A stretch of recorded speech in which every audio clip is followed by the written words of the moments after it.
All right, we're recording. Micah, Cody. What's up? Dudes, Paramedics. We'll talk about all that. Have you been by the new spot yet? Did you work out at Back to Basics? Yeah, I've been there to lift weights with this dude a few times. Yeah, I've been going there for since I was 15, the hog 17 trough. years. Yeah. Yeah, which it was open for 15, right? Yeah, I think he started it. It's been open 15 years, and Yeah. I think he built it and everything, right? Yeah, he did. Yeah. He was telling me a story. I didn't know he used to be over behind the hotel, on the other side of the hotel, like where the Messianic Jewish church is, over by Ruby Tuesday. Oh, okay. Yeah. Yeah. There's like a strip mall in front of Ruby Tuesday, and there's a Messianic Jewish I know church, what you're talking about, which is interesting to me as a historian who teaches like history of Christianity and Judaism. And Civ 1, I'm just like, best of both worlds, hey? Yeah. I bet y'all are excited to have a lot more space. Oh, dude. 8,000 square feet. The demo of the walls is going good. And we're going to start rebuilding that ceiling grid back this weekend is the plan. So y'all gonna have a hot yoga in there too? Yeah. I can't wait. Dude, I want to do hot yoga. I hear fucking Joe Rogan talk about it all the time. Yeah. Our instructor we're going to have for that, she's actually been on the podcast, Erin Claire. Yeah, I listen to that one. I got to have her back on. I'm going to have her husband on too. I had her husband in class in speech, but I didn't really like his class. But it was because he was like always making us do crazy stuff, and I was like, dude, I'm like 26 years old taking this class right now because I had to do it for general eds. I'm like a senior in this history course. What year did you graduate college? How old were you? Let's see. I think 2015 is when I got my master's degree. Right, I went back to school for my undergraduate in 2009. So I dropped out of school like 3 times. You're pretty non-traditional. Yeah. Dude, that gives me hope, man. I was like 28 when I got my master's, dude. Going back to school when you're older is super intimidating. Are you doing that right now? Yeah. But you went to the military, right? Yeah. So I've had some breaks and stuff, but yeah, I'm going back trying to finish. And what are you doing? I'm trying to do biology. I'm going to try to get into like a med school or PA. So shoot my shot. He's going to get into the DO school in Fort Smith. They've got the second highest acceptance rate in the nation, so there's a chance. Nice. Yeah, that's awesome. Yeah, I had Dr. Nandivada on. Have you had her for any science classes or anything? I heard her voice in the hallway. Recognized her. She's super cool. I take physics in the spring. I gotta have her on. She knows all about theories about other realities and string theory, simulation theory. She knows. We didn't really get into that, but like her research is interesting, and then just her knowledge of physics. I'm like, dude, that dude who was on the Joe Rogan podcast talking about simulation theory. Oh, that guy was a philosopher, right? He was saying that it's almost, if you just look at the probabilities, it's a higher probability that we are in a simulation. Dude, I've been on this Taoism. It's spelled with a T. And Tao. Yeah. I hear McKenna talk about that a lot. Well, man, they don't believe any of this is real. A Taoist, like a Taoist monk or a Taoist renunciate is another one. A wandering monk. They don't necessarily live in the monastery.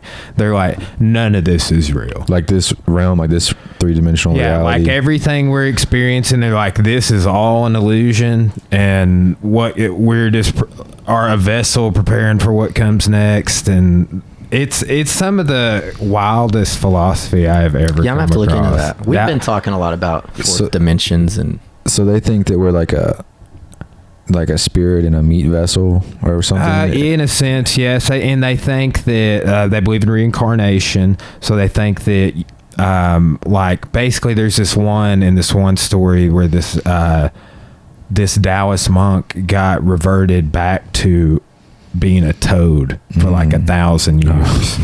Right? Yeah. That would suck. Yeah, but they believe it's like whatever you are is because it serves a point in the purpose of a much grander narrative, of which this is like the tiniest blip of the narrative if you think about our little speck of planet in relation to, multiple galaxies and maybe multiple universes. Multiple dimensions. Yeah, that too. So Interesting. But yeah, okay, so they believe in like astral projection, like achieving a state of meditation and being able to physically leave your body. All sorts of wild stuff. I've heard of that. And like people doing that holotropic breathing and different breathing techniques to change their consciousness. Hickson Gracie talks about that. Yeah. He does. My dog is named Hickson after Hickson Gracie. Man, it's weird, right? Because so how, like, take psychedelics, like experiences in your change in consciousness with psychedelics. It doesn't seem like this world that we're in right now, this reality is real. It seems like it's some type of veil over our consciousness. But then how do you know if that's not all just in your brain? That's the big debate. Somebody just said the exact same thing. Like, it's what's wild is so many people that have and have not done psychedelics still can't definitively answer that question. Is this like a glimpse of the other side or something else or somewhere else that actually exists? Or am I just imagining all this like a dream? Mm-hmm. I don't know if we'll ever know. But what if dreams were the same trip as psychedelics? Well, what if what if we're all like what if it's just all a different experience of consciousness, right? Like consciousness. Like this is dreaming is a different state of consciousness. Psychedelics is a different state of consciousness. I mean, it's kind of wild that like our body just lies vacant for hours, not doing anything. Just like somebody could just come along and just kill you. Yeah, it doesn't really make biological sense. Like if you know, because we're not safe during that time technically, and because I feel like we lose a sense of where we are in the food chain in modernity. Oh yeah. You know, like, so where we actually are is we're prey, and when we're sleeping, I mean but doesn't like our brain and shit heal when we're sleeping? Yeah. It depends too. I've been trying to play with like my digestion a whole lot, and one of the theories is like if your body is not digesting food, it is healing everything else. Right. So it depends on like, that's why you hear people be like, yeah, you need to be awake a while after you eat. And that's hard for me because I usually get home like 9 o'clock at night, eat, and then go to sleep like right after. Yeah. So, but then you can do it like that's why people intermittent fast, or why like I won't eat or I'll just eat the certain window of the day right now is what I've been doing. I don't know if your brain though will heal, because how do you explain? I don't sleep very well. So I don't think my brain heals at night. Some people, you know? yeah. I've had problems sleeping over the last like 3 or 4 years, but I've really been able to regulate it recently. I had this big stint where I was on melatonin. Man, I did that too. Yeah, are you taking it right now? No, I got off of it. I think it makes my dreams worse. I didn't dream. It was like getting punched in the face with sleep, and then I would wake up. And that's something too. It's almost like anesthetic when I went to sleep. Because anytime I've gone under anesthetic, which has only been 2 times, I guess, I have no recollection. Yeah. Well, that's the idea. Good. Yeah. Other than talking shit in my head about the anesthesiologist. It's better than. I hope people don't. All the people I've anesthetized, I hope they don't remember. I hope they don't remember anything. It's better that way. It was some shit. Man. That's wild. You ever hear about people like, which I'm sure you have, like they're awake, but yeah, I've heard anecdotal stories about. I think that's poor medicinal practice if you don't do things correctly. Yeah, I think you can cause it. There was a doctor in like Arizona who was just like paralyzing people but not sedating them. Yeah, and whispering in their ears. And I know people. I know people in their practice that don't use enough sedative. Right. And just go straight to re-paralyzing people. It's an old school way of thought that a lot of people still have. So it's an actual, like, people might be doing it on purpose. No, they just don't think they know better. They're not trained well enough. Just ignorant or incompetent. Yeah. Emergency medicine. Yeah, we don't cross that. I like to knock you the fuck out. Yeah, dude. Please. It's better for everybody. You know, actually, I've been anesthetized as a child. Check this out. My parents, like, for whatever reason, decided to not get me circumcised until I was like 2 years old. Like, why? I don't even like. Let's not even get into that. That's like that's like super weird to me, man. As an adult, I'm like, dude. Do you have sons? I have a son, yes. Bo Nash. Yeah, Bo. I like that name. He's a beast. Yeah, but I mean, that's kind of weird. But anyways, I got circumcised at 2 years old for whatever reason. I woke up during the procedure, dude. I don't really have like a memory of it, but my parents told me it happened, and like probably traumatized them. Yeah. But that's wild. And I'm sure that stuff like that happens all the time, especially like the younger the kid. Like it's got to be like a delicate mixture, right? Yeah. I would say, like, once again, you have to be competent. And anytime you put someone down, you have to do it the right way. And everybody's body reacts differently. There's a lot of variables that go into, anesthetizing people and how people react to the medicines and what medicines are already on. I mean, it's an 8-year. It's an 8-year process for an anesthesiologist to do it, and we get kind of crash course. Yeah, a little crash course. There's a dude I trained with one time. He doesn't live in Memphis anymore, but he did. I can't remember where he moved to. This dude's like a multi-time Pan world champion, former Navy SEAL, but he's an anesthesiologist, and one of the best dudes I ever trained. He's like 50, but he looks super young. Like when he told me he was 50, I was like, prove it. I couldn't believe it. And like I have a background in judo, and like we kind of established that we both had done judo, and this dude threw me with like a throw that I like to do it all the time, like where you faked for the shoulder throw, but then you do the inside trip and they go backwards, like you're going to throw them forward. And he did that to me, and I just like floated to the ground, man. I was just like, also, it was a smooth landing. Oh yeah. He's a wizard. It was so smooth, but the timing and of the off balance and like how he made me like kind of like, oh, I don't want to go forward, and he's like, you're not. I hate judo. Yeah, dude, dude, I'm not an athletic person. I don't like. I played football in high school. I was a lineman. I could make up for my lack of athleticism by just getting after people. You know what I mean? And judo, to me, I feel. I almost said it. I almost said the R word. I know. But I feel very uncoordinated. You got some judo we got some judo savages in the gym. Yeah. Especially John. John is, and we don't do it as much as we used to because the original goal was to be able to have a jiu-jitsu program that was not deficient in stand-up. Right. Right. Which I think has been the outcome.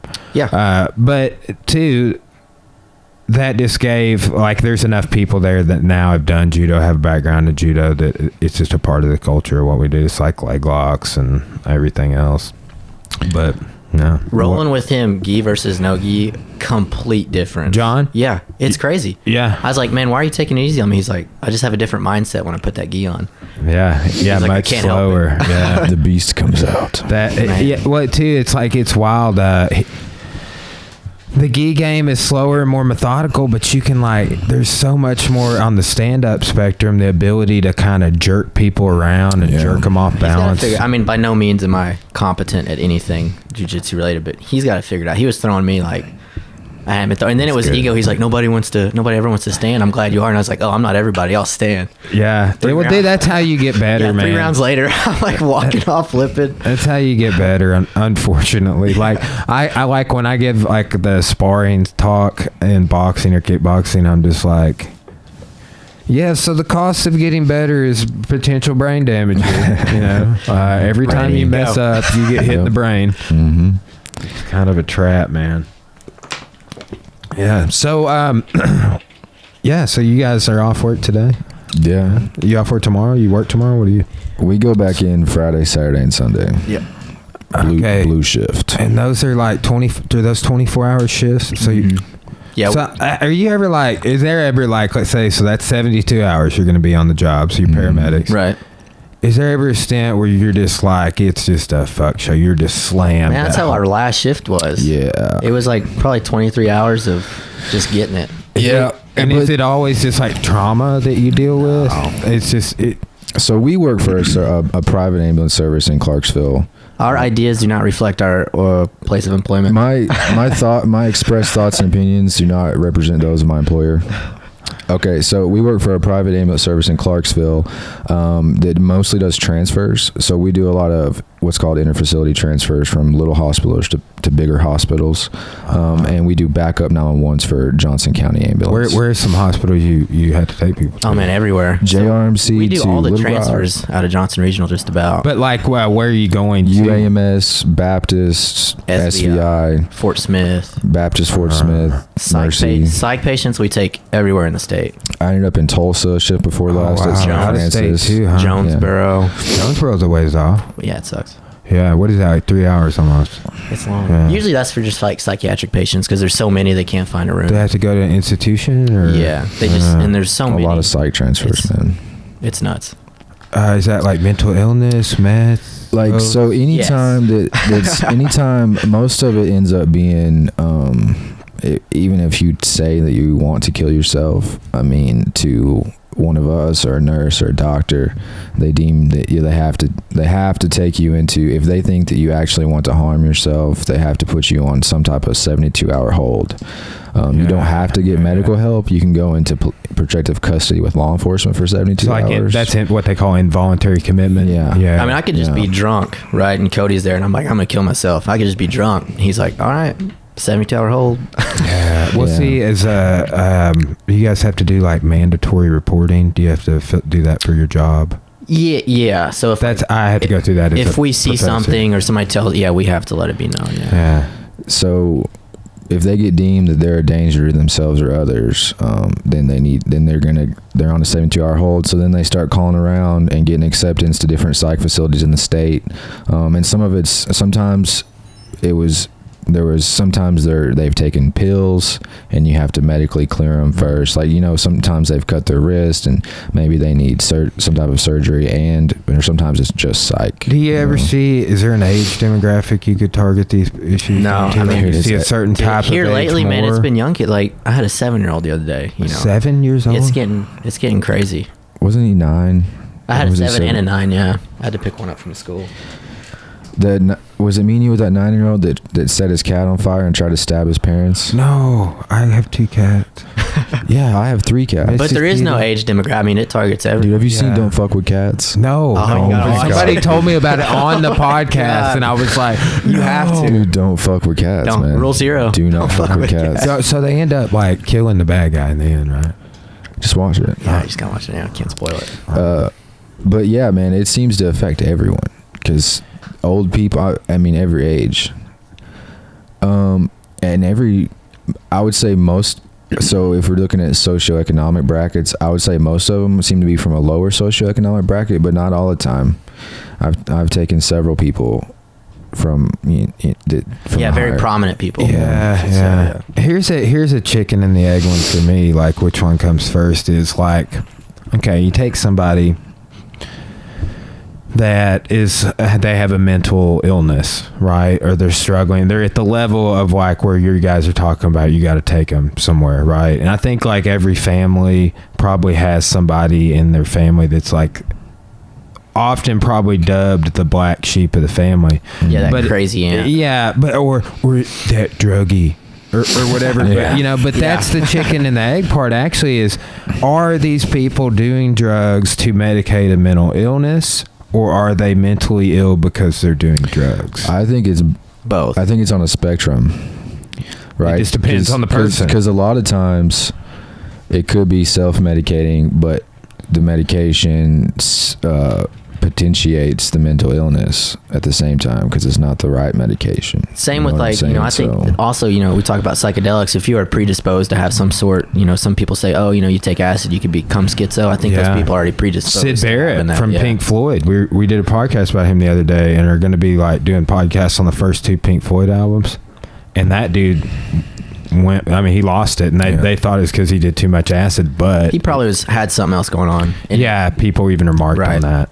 For sure. Man, I just think our mental health care system and really our whole fucking healthcare system is just it's out of whack. It's overloaded, and it's, man, I don't know if we even want to go down this rabbit hole, but like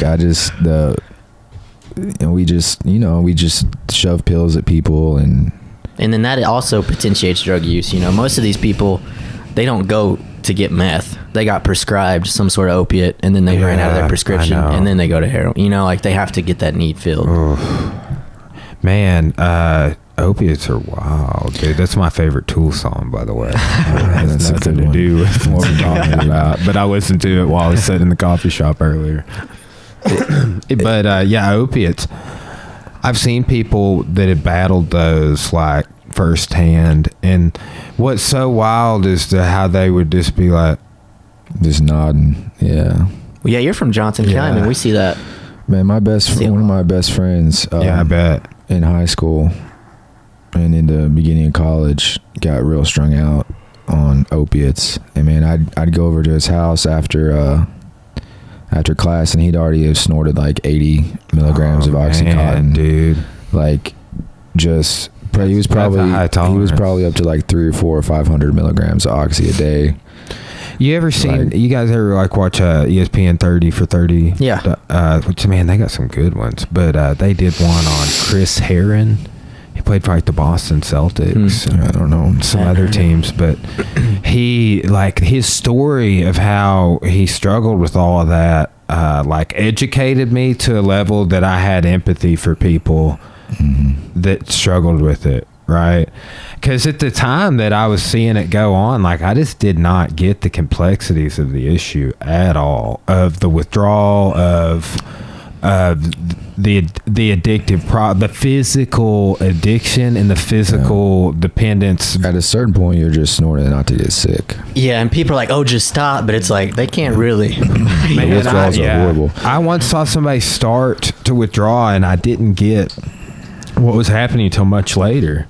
And like they just, like, we had just trained actually, and I gave this person a ride home, and we sat down, but we had not been working out in like an hour, right? We were cooled off. It was cold outside, but we sat down, and like he just started pouring, and then got like super irritable, and was just like sweating. I was like, dude, are you okay? Like, what's going on? I had no idea. And then, like, looking back on it, in hindsight of everything that came to light and other things, I was like, oh, you're just waiting for you to leave. Yeah, that's what was happening. It's been a few hours. Yeah.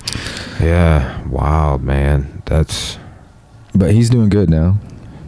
Yeah, he's clean. That's good. So how did you dudes come to know each other? We're partying at that guy's house. All right, yeah. No, actually, I used to party with his older brother in college. I'm like 4 years older than you. Yeah, I'm an old soul, man. Like, I'm only 24. But I forget that he's 4 years younger than me. You're 29. Yeah. You have kids. Too? I'm almost 29. I'm 28 still. I'm 24. No kids. No kids. I say I've matured. But apparently, he would come to. We used to party at what we called the White House in Russellville, and it's this big old house built in 1916 back behind Taco Bell. Palm Beach Tan, yeah. Yeah. Anyways, and apparently he would be at those parties when he was like 16. And I didn't even know. But flash forward, I'm working we work together at Pope County EMS, the ambulance service in Russellville. And you guys are not doing that anymore. You work somewhere else? We work somewhere else. Yeah, we left. Yeah, we left. Cool. With Gunther. Oh yeah, we should all do a podcast with Gunther, dude, man. I kind of hinted to him about that, and then he was like, "Oh, dude, I don't know." He wouldn't stop talking. But then, like, he hit me back later and was like, "You know, I'd be open to that." He's a good dude, man. Yeah. Oh, dude, I love Garth, man. I've known him forever. Salt to the earth person. He's silly. He'll do anything for you. Yeah, he will. Good dude. That's what this podcast gives me good chance to, like, just bullshit with people that I normally would not hang out with because of just life. But doesn't mean that I'm not extremely fond of them and wouldn't love to sit down and talk to them every now and then. It just gives me an organized way to do dude. that. Yeah. You got a lot going on, bro. Those kids classes. I don't know how you do it, dude. I think I was talking to him. I was like, man, have you gone to an evening class when the kids are getting done? I told Corey yesterday, I was like, I quit. And she was like, why don't you just do your job? Get over there. I was just It's amazing that there's that many there, but like I'm starting to like, I'll wait 10 minutes after class starts to go in there. That'll dissipate a tad, but at the same time, we're going to be running like a third class. They pay the bills, man. Like, the kids pay the bills. Them and the fit. It's like I would say if you counted all the adults, not just jiu-jitsu, obviously, but like everybody that does everything, it's close to a 50-50 split on kids and adults, but it's because we got that fitness kickboxing yoga. Dude, those ladies are always in there getting They're getting it, yeah. Yeah. But those kids gives me anxiety walking in there, man. Oh my God. It's like the first time I went to an evening class when they were finishing up, I just walked back out. Yeah, dude, it's wild. And two, the parents are all like on the new space. They're like, "You can have more seating room," and I'm like, like, nope. Like, oh, we're not. We got a little table over here. Jamie left. We're gonna keep that out of here for you, dude. I like that you're gonna have. Did I read somewhere on social media that you're gonna have fitness kickboxing for the parents that are in kids class? Yeah, during the 8 to 12s and the teens, like that's like two different classes we have going on at the same time. There'll be like fitness kickboxing. I've been trying to talk my wife into that. Oh yeah, that's the whole goal, man. It's like we get it. Like I was talking to him about I started getting up earlier, but I had to do that so I could start working out and exercising before work, right? Because I couldn't build in exercise for just general health anywhere else, hardly. Yeah, that's why I go to Project Warrior every morning, man. Yeah, dude, it's a great, starting your day with exercise. I'm a firm believer in that, and I did it for years. And when I started teaching at the university, I like stopped my whole morning routine. And that was a mistake. Like I should have went straight out and got my membership turned back on at St. Mary's, started doing what I'm doing now. But I just didn't have my logistics planned out, you know. That's a big part of it for sure. Yeah. Dude, McMillan is such a tank, man. I went to. Have you stood up with him at all? Yeah, but he was going easy. Yeah, he's like a 4th degree biker. Yeah, he was going so easy. Dude, I went to, I think I was in some type of like knee on belly type position, and I know this is probably me, not him, but I went to swing my other leg around to fall back for an arm bar, and I just bounced off of him.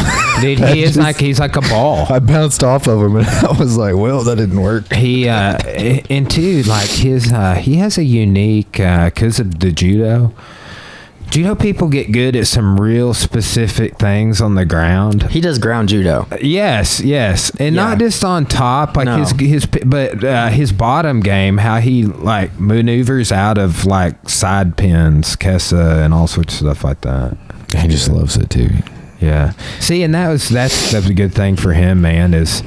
That's morning's his time too. He's got 3 kids and a family, and he's chief of campus police. He's super freaking busy. Helps teach the kids class also. I should stop bitching. And that's his time that he's appropriated to get to do jiu-jitsu. I made him go run with me the other morning. Because he comes in at 6 on Sundays, and we just drill stuff for like things we're going to be working on. So. Yeah. I think it's cool how you guys do that on Sundays with the instructors. Get everybody on the same page. There's like Woods and I were texting. Yeah, have you guys been? Oh yeah, man. Yeah, he's a great. I love how you put people in place who are great instructors. He is. That's one of the smartest dudes I've ever met in my whole life. Super articulate. Yeah, but I was just texting him earlier, and that's we're trying to really get all of. As much as possible, everybody kind of doing the same things but teaching all their own techniques. That's but like us working together makes that so much easier, right? But and making a point switching to the 10th Planet warm-ups, I love it, dude. Oh yeah, me too. This is week 5 of doing it, and it really, I feel like it's helped my game just in a short time, just to string together those. I hit the truck for the first time in a row. Nice. I was super bummed. We'll be Bryce Mitchell and people in no time. Okay, so on that truck entry from the A series, the new thing I picked up is when you come up and you get their arm behind your back, is grabbing that shoulder and pulling it down. Mm-hmm. That is dynamite. Like we worked on that detail this morning. I like that entry. Really also, where you have their back and they bridge and you flick them at the butt. Oh yeah. You guys got the app?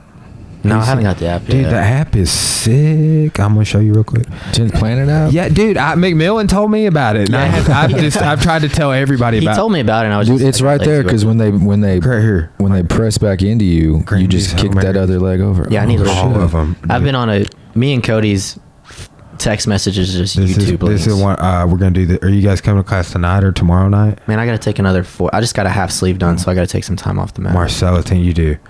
You always, man. Like, I went to St. Mary's with the best intentions this morning, but all I did was run a mile and sit in the sauna for 15 minutes. I love the sauna. Yeah, hey, dude, that's where we met, to be honest. I knew who you were, but we were naked. It would be weird. Oh, yeah, you asked us how we met. We met at Polk County EMS. Yeah. And then we didn't really start hanging. The first little outside of work get together you came to was right before your deployment. Mm-hmm. So we started we started hanging out a little bit, and then he fucking leaves for like 13, 14 months. And then when he comes back, I'm working in Clarksville, right? At Freedom. Yeah, I come back and like all my buddies at work had left. Everyone left. So I'm working at Freedom, and then I get you a job at Freedom. Yep. And then that's when we really started hanging out together, when we started working at Freedom EMS in Clarksville together after his first deployment. Yeah. Have you only been deployed one time? Yep, just once. Are you still active? I'm National Guard, so I do the whole one weekend a month. Yeah. How long's your enlistment? I did my initial enlistment was 6 years, so now I'm just re-upping for a year at a time. So you just did right after high school, huh? I went to college first, so yeah. I actually went to University of Ozarks in Clarksville. Wow. Played baseball. And, okay, yeah. That school was not for me, man. They have a good baseball team, though, right? They've they've always had baseball going on. It was there. all right, but that school, man, super prestigious. Yeah. Super Presbyterian. Yeah. Protestant very liberal, artsy. And I was just an old country boy, man, and I didn't. Davis from the gym. He's one of our evening guys. He comes. He's from Clinton, but goes to U of O and drives to Russellville from U of O for classes. Like, wow. Yeah, yeah. That's my aunt graduated from there. My sister graduated from there. She's about to finish law school. Wow. My brother graduated from there. So it's a good school, but like it just wasn't. Are you just going to Tech now? Yeah, that's good. Yeah, I mean, I got both my degrees from Tech. I'm super impressed with I was telling him the professors that they get there. Yeah. I don't think when you're young you realize how lucky you are to have them. I had like Charlie Bush, my philosophy professor, was like one of the most educated people. Dude, one of my best friends, his name's Oli Justice, would talk to me about Dr. Bush. He says he just fucking loved that dude. That guy changed my life. Like, I had him for 27 hours of class. So you took every philosophy class. You had a minor in philosophy. Yeah, yes, I did. And I would have gotten a bachelor's had Tech had offered one. Yeah, they don't have one. I would have needed advanced logic. And then there was some other course that Tech didn't offer, and like just a handful of other courses from somewhere else, and I could have a bachelor. Wouldn't do me any good to have a bachelor in philosophy. I really have been thinking very seriously about trying to get not a master's degree in philosophy, but if I get 18 hours, I could teach philosophy. Dude, I love philosophy. I'm like an amateur philosopher. Yeah, he is. Yeah, that's what we do at work sometimes. Yeah. We podcast at work all the time. We just don't but record. It's not recorded. Great for your mind. It's like thought exercise. Yeah. Right? Like, I love thinking about deep and interesting concepts. Yeah, that's the coolest thing about a philosophy class is like, hey, we're talking about deep shit today. We do that all the time. He's really starting to get a lot more into it, and it's to the point where, like, I'll call him like, dude, have you thought of this? Like, because I got to tell somebody, and I'll call him. He's like, oh yeah, I've been down that rabbit hole before. Yeah. That's what I love about this Taoism thing. Like, I just listened to like the origin text today. Actually, it was like a 2-hour listen.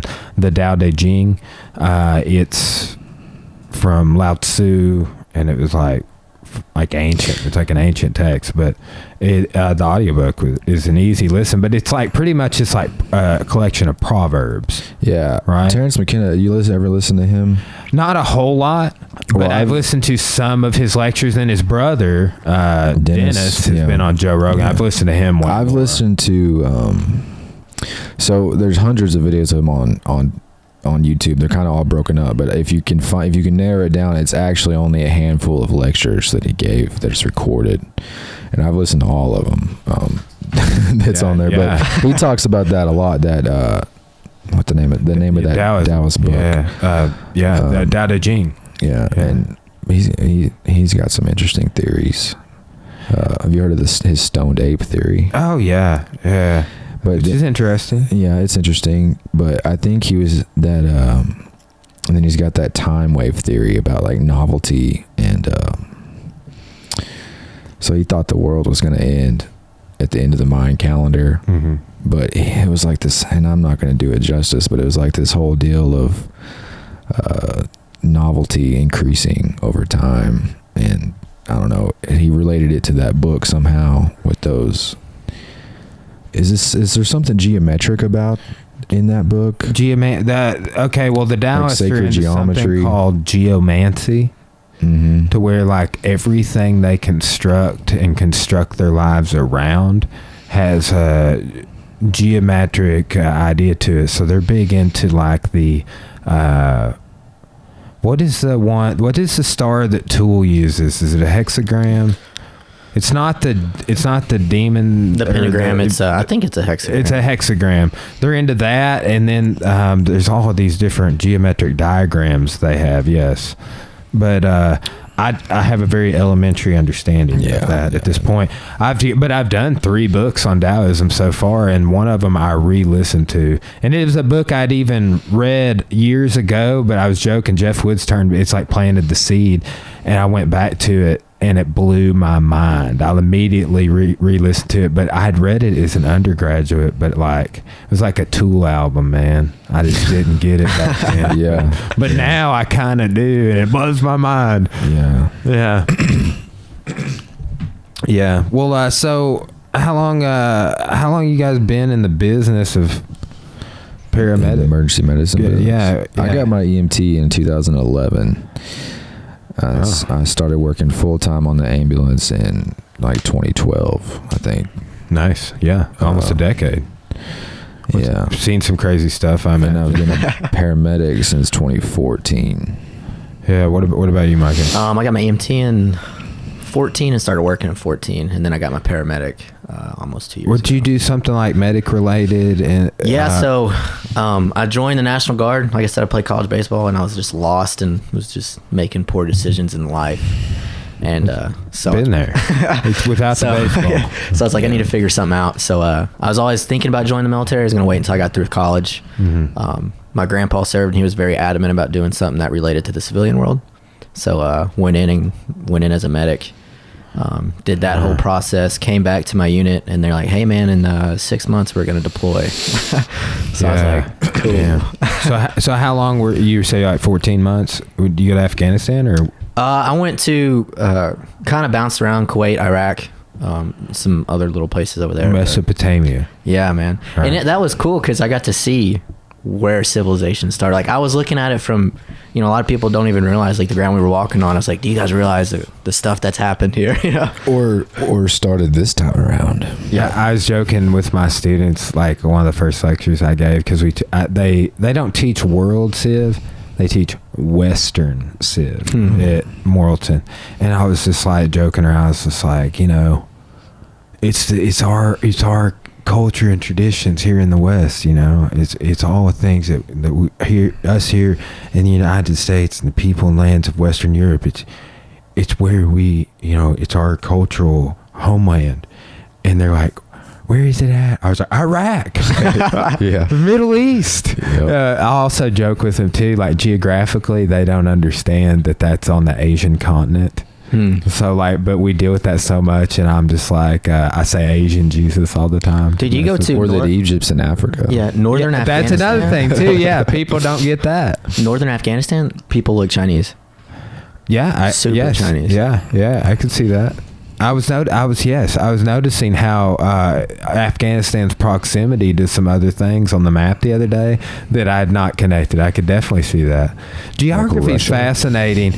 And the older I get and the more history I work through, the more fascinated I become. Like the difference in place names in the ancient world, like Turkey, Anatolia, or like this is early modern Europe, but Prussia and becoming Germany, Poland not being on the map for a long time, coming back. Yeah, all of, like the history behind the map. Yeah, I got into that with the whole Kurdistan deal, the Peshmerga working, because we worked with them. We were over there, and then the Kurds, man, hard people, great people, and then we kind of made some promises, I guess. I was just hearing something about the Kurds the other day. I don't know what it was though. Well, we bailed on them.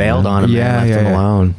Yeah. which sucks because like they fought and died alongside Americans. They were super instrumental in us getting back Iraq from ISIS, and they're hard people, man, and super, you know, they're Muslim, but they're very progressive. They're, you know, people have this misunderstanding of Muslim religion. I mean, it's super loving. It's based off of love. I need to personally learn more about Islam, but I don't try not to stereotype against any culture, right, like Native Americans, Islam. Like this is the best way I found to understand this, and I'm sure there's deeper things in this, but you know, like when we started putting Native Americans on reservations and in geographic locations, that is singularly what led to stereotyping. Right, because you get a whole bunch of, like, first you have the indigenous culture of the Mississippi, like the Mississippi Valley area, like then we bring in Seminoles from Florida and Creeks from Alabama into Oklahoma, Cherokee, where the Caddo have always been, the Cherokee, and that assimilate that. Then like us white people, Indo-Europeans, look at that and be like, oh, you know, how? Why can't they all live together? Like you just, it's like a composite, how we make a composite narrative. It's way more nuanced than that. Same thing happened in the Middle East after World War, you know, how we reposition the countries in the Middle East, you know, with the Sunni and Shia, and they'll be fine in one country. These people have been at war since, sure, it'll work itself out. Since Jesus was walking around, they've been fighting each other, you know, so. Yeah. Wow. I just love history about like thinking about the Middle East, Asia Minor, whatever you want to call it, Mesopotamia, Fertile Crescent, that whole hotbed. It's like we know a lot about that area, and we're finding out more. Like in the last 10 years, like I was looking at some new scholarship, and I got a big stack of books I'm trying to read. Is it a stack if it's an audio book? We can call it a stack. Yeah. All right. Modern times require modern solutions. But I got several books. I just finished Epic of Gilgamesh. But man, it's like we're finding older stuff than we even thought. Like the Uruk period, there's like 4 periods of the old Mesopotamian history. Like the Uruk is like the formation of Sumerian culture, right? And moving forward. But like we're starting to find things like that bridge the gap from there. Like that's going to be like 3800 BCE to Göbekli Tepe. It's just going, we're getting further and further back, further back. Like 6400 BC is what I was seeing a date today for something. I've read Graham Hancock's books. Yeah, I'm working through America Before right now. I've read that one. Yeah, I've got 13 more hours to go. Is it reading if it's audio book? I've listened to that book. There's a lot I've listened to that book. And I'm sure that people are talking shit because a whole bunch of people are following along with this book thing I'm doing, so I'm trying to consume. Dude, you're inspiring, dude. You're reading a shit ton of books. Then some people, like, they hear that and they're like, how are you doing that? And I'm like, Audible, man. Listening to them, bro. And they're like, oh, yeah, I knew there was something. It's like a couple of people have said, like, alluded to that, right? Most people are generally like, that's awesome. I don't see how we can deny the fact that there was an ancient civilization. It was more Dude, and the fact that advanced than... If you listen to or watch Mystery of the Sphinx... I haven't seen that one. That one dude, what's his name? Robert Schoch? Yeah. John Anthony West. I just watched Robert Schoch, rewatched him on Joe's podcast, falling asleep last night. But I showed that in my Civ class, and I show him Göbekli Tepe, and then I'm like, how does this not fit with the Neolithic Revolution, the invention of agriculture in 10,000 the water erosion, when it has, and they did the math on last time it rained that much there. And it was like, something's fishy here. It's been a minute. What they're doing in the Amazon's crazy, too. Yeah, finding those, you know, civilizations out there and underneath the jungle. Graham Hancock's new book is all about a lot of the shit in North America that was blowing my mind. Being pre-Ice Age essentially. Yeah, that's fascinating. And totally plausible. Like I go into, I'm like, maybe people just always were here. Like maybe they didn't migrate. And then too, I'm like, well, because I get people, I'm like, how could people have gotten here? You know, Leif Erikson got here in 1001 AD.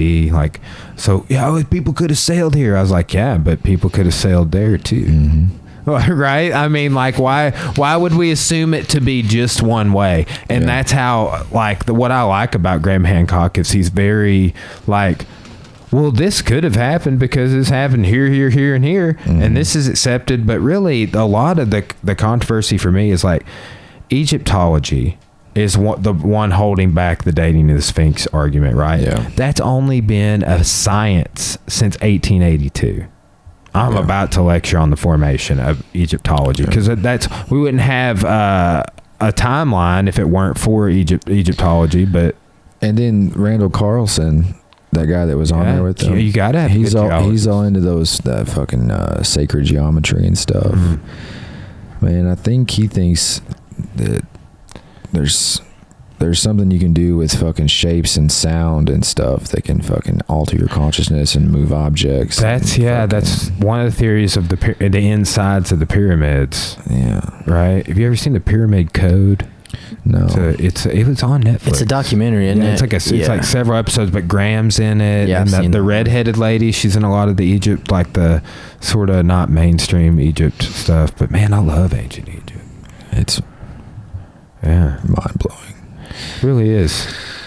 Plus, we're in an era where there have been some dank ancient alien history memes, dude, and nobody gives a shit. Yeah. Like, well, I guess it's because like you're like, well, okay, I guess this is fucking true, but then you still got to live your life. You still got to go through your day. But one of my students gave this to me for talking about the kind of shit we're talking about. You know how what's his name? Homeboy, Element 115 S4. He's like, damn it.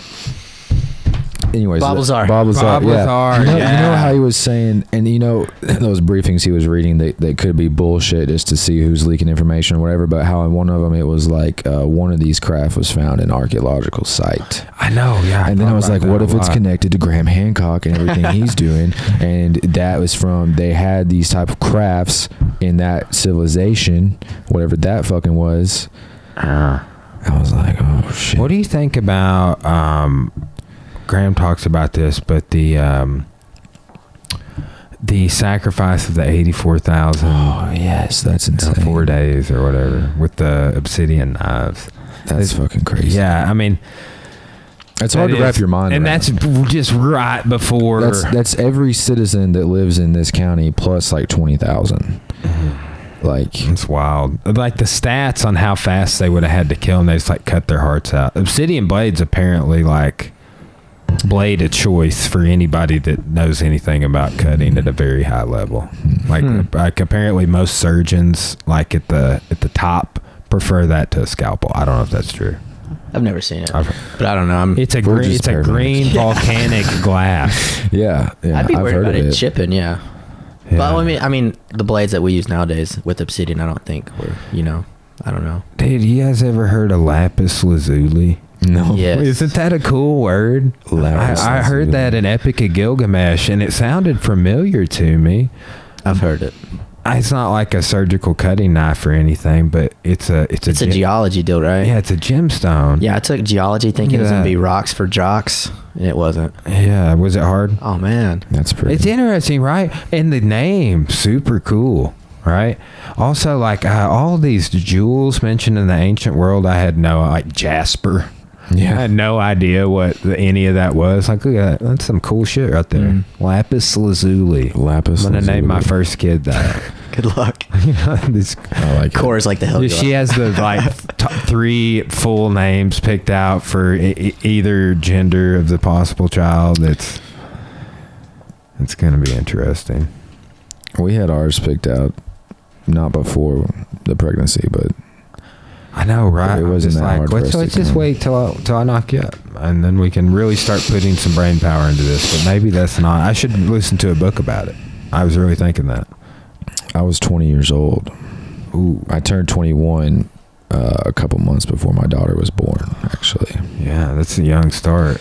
I worked at a gas station. Nice, PDQ. Yeah, it was PDQ Valley Park. Classic. PDQ Valley Park Center, 3rd shift. That is like the classic gas station around here. Yeah, dude. You know what gas station pisses me off is the one out here kind of coming to my house with like the bait shop in it. Yeah, that's super style. Nothing in it, man. Yeah, and like I'll go in there, like, well, not anymore, but like periodically I'd like stop there to get gas because like a time or two, it's like always in some sort of weird issue. Or I go in and like get a bottle of water or something one time. I was getting something small and they're like, it's a $5 minimum. Oh, I hate that. Yeah. And I'm like, it's 2019 or at the time. I'm like, what are we doing here? Never mind. I'm just going to leave. But this weird because I guess they're just small scale operation. Maybe it should be more under. Like it upsets me too. Like the Exxon going out towards Pottsville where I live. It's at 16th Street in Elmira. Yeah, they don't even have fucking gas. Yeah, they don't have gas anymore. They don't even have gas. Sometimes they don't take cards. Sometimes they do. Like, having been a gas station attendant, I can tell you they don't make a lot of money on the fuel, especially smaller. But it gets people in the door. Like the Frank Griffin Oil Company has to compete with like Pilot and KC's them, and we can't get gas wholesale for as cheap as they can. So a lot of times we're selling it at what we make it, what we buy it for, or maybe a little less, maybe a little more. But then everything inside is like fucking 100% markup. You know what I mean? And lottery tickets and shit. Yeah. So you don't make your profit on the gas, but that's why people are there. So yeah, I would hate to own a gas station, honestly.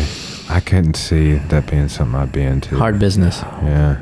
I hate like everything to do with the economics of the gym. I'm just like, yes. But working at that gas station played a big role in my life, actually, like looking back on it, because I met one of my buddies, Oli, there, and he really helped introduce me to philosophy. He was a history major at Tech, and his house is just like a library. And so I started kicking it with him, and I'd already had these tendencies of like deep thought and shit. But then he would be like, I got a book for you, or like, or what do you think about this? Or Dr. Bush fucking said this. Dude, I got all my notes still in my office at work, and I haven't gone through them as much as I would like, but like that's because like all my history notes I've like am or have been assimilating to like build and make courses that I am teaching now or that I will teach in the future. Because that's the thing about you develop a course in anything, bam, like that's it, you got it. So like I'm wanting to develop like a real strong course for like everything from the Reconstruction to right now, like particularly 1945 to present, but U.S. history too is the overview. 1914 to 1945 U.S. history, that's a course I've had. The first and second Red Scares, that's a course I've had. But I have all these notes and all of these books that are related to this, and I have all this information. So it's like the overall goal is to like make individual courses for espionage with Jeff Woods. Ooh, espionage. Yeah, it's sick. Cool.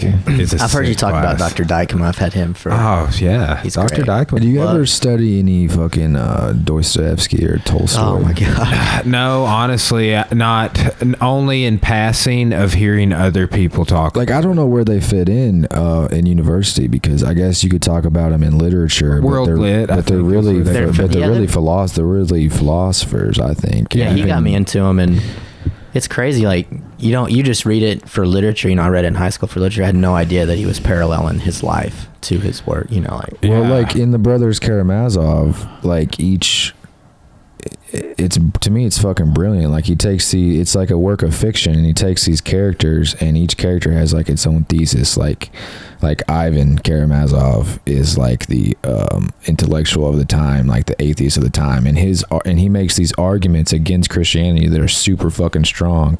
Even though Dostoevsky was a Christian, he was able to take this character and deliver the counter argument fucking brilliantly, but does it through like this fictional character. Yeah, like a dialogue. Because he has to. Because if he said it, he would.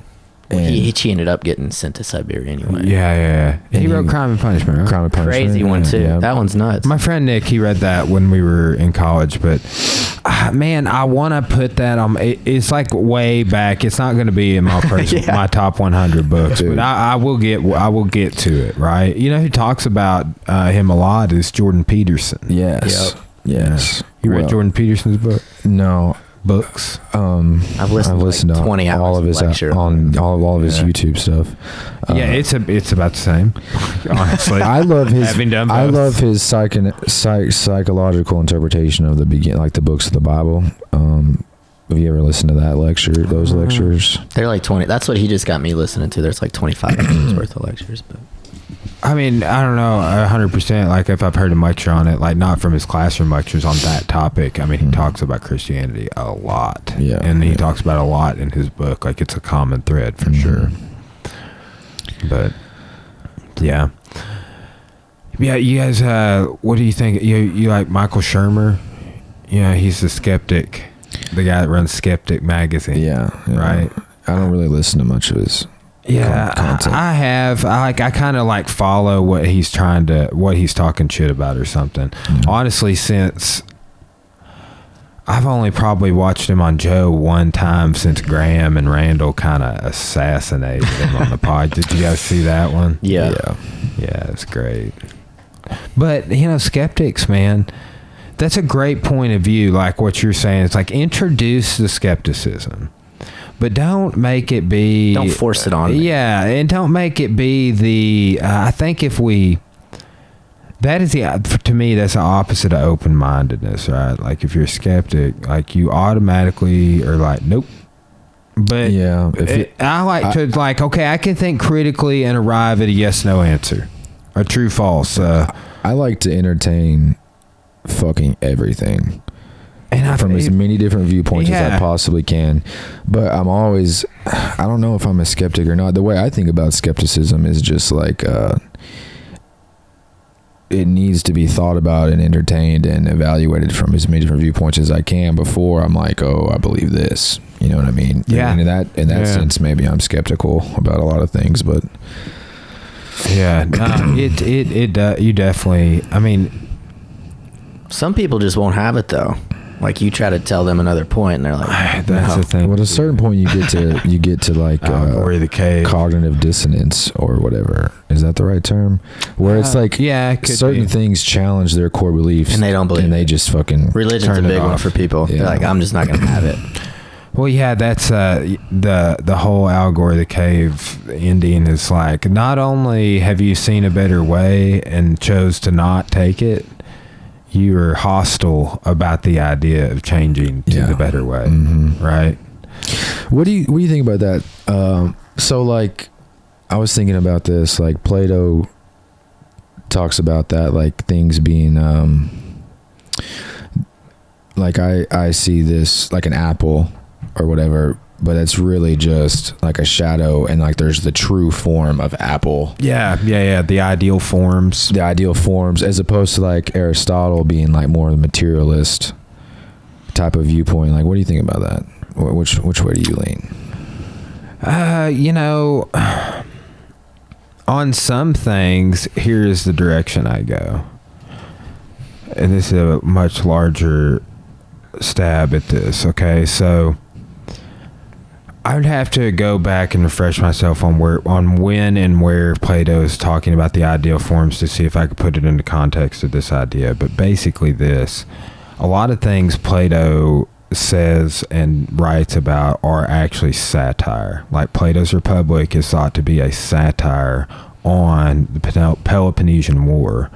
And Socrates, the character in Plato's dialogue, who never wrote anything, he was served in the hoplites against the Spartans in the Peloponnesian War, according to Plato's works.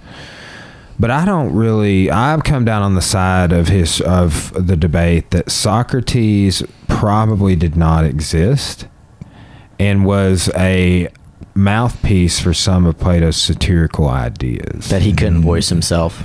Yes. So, and if you work from that point of view, on some things,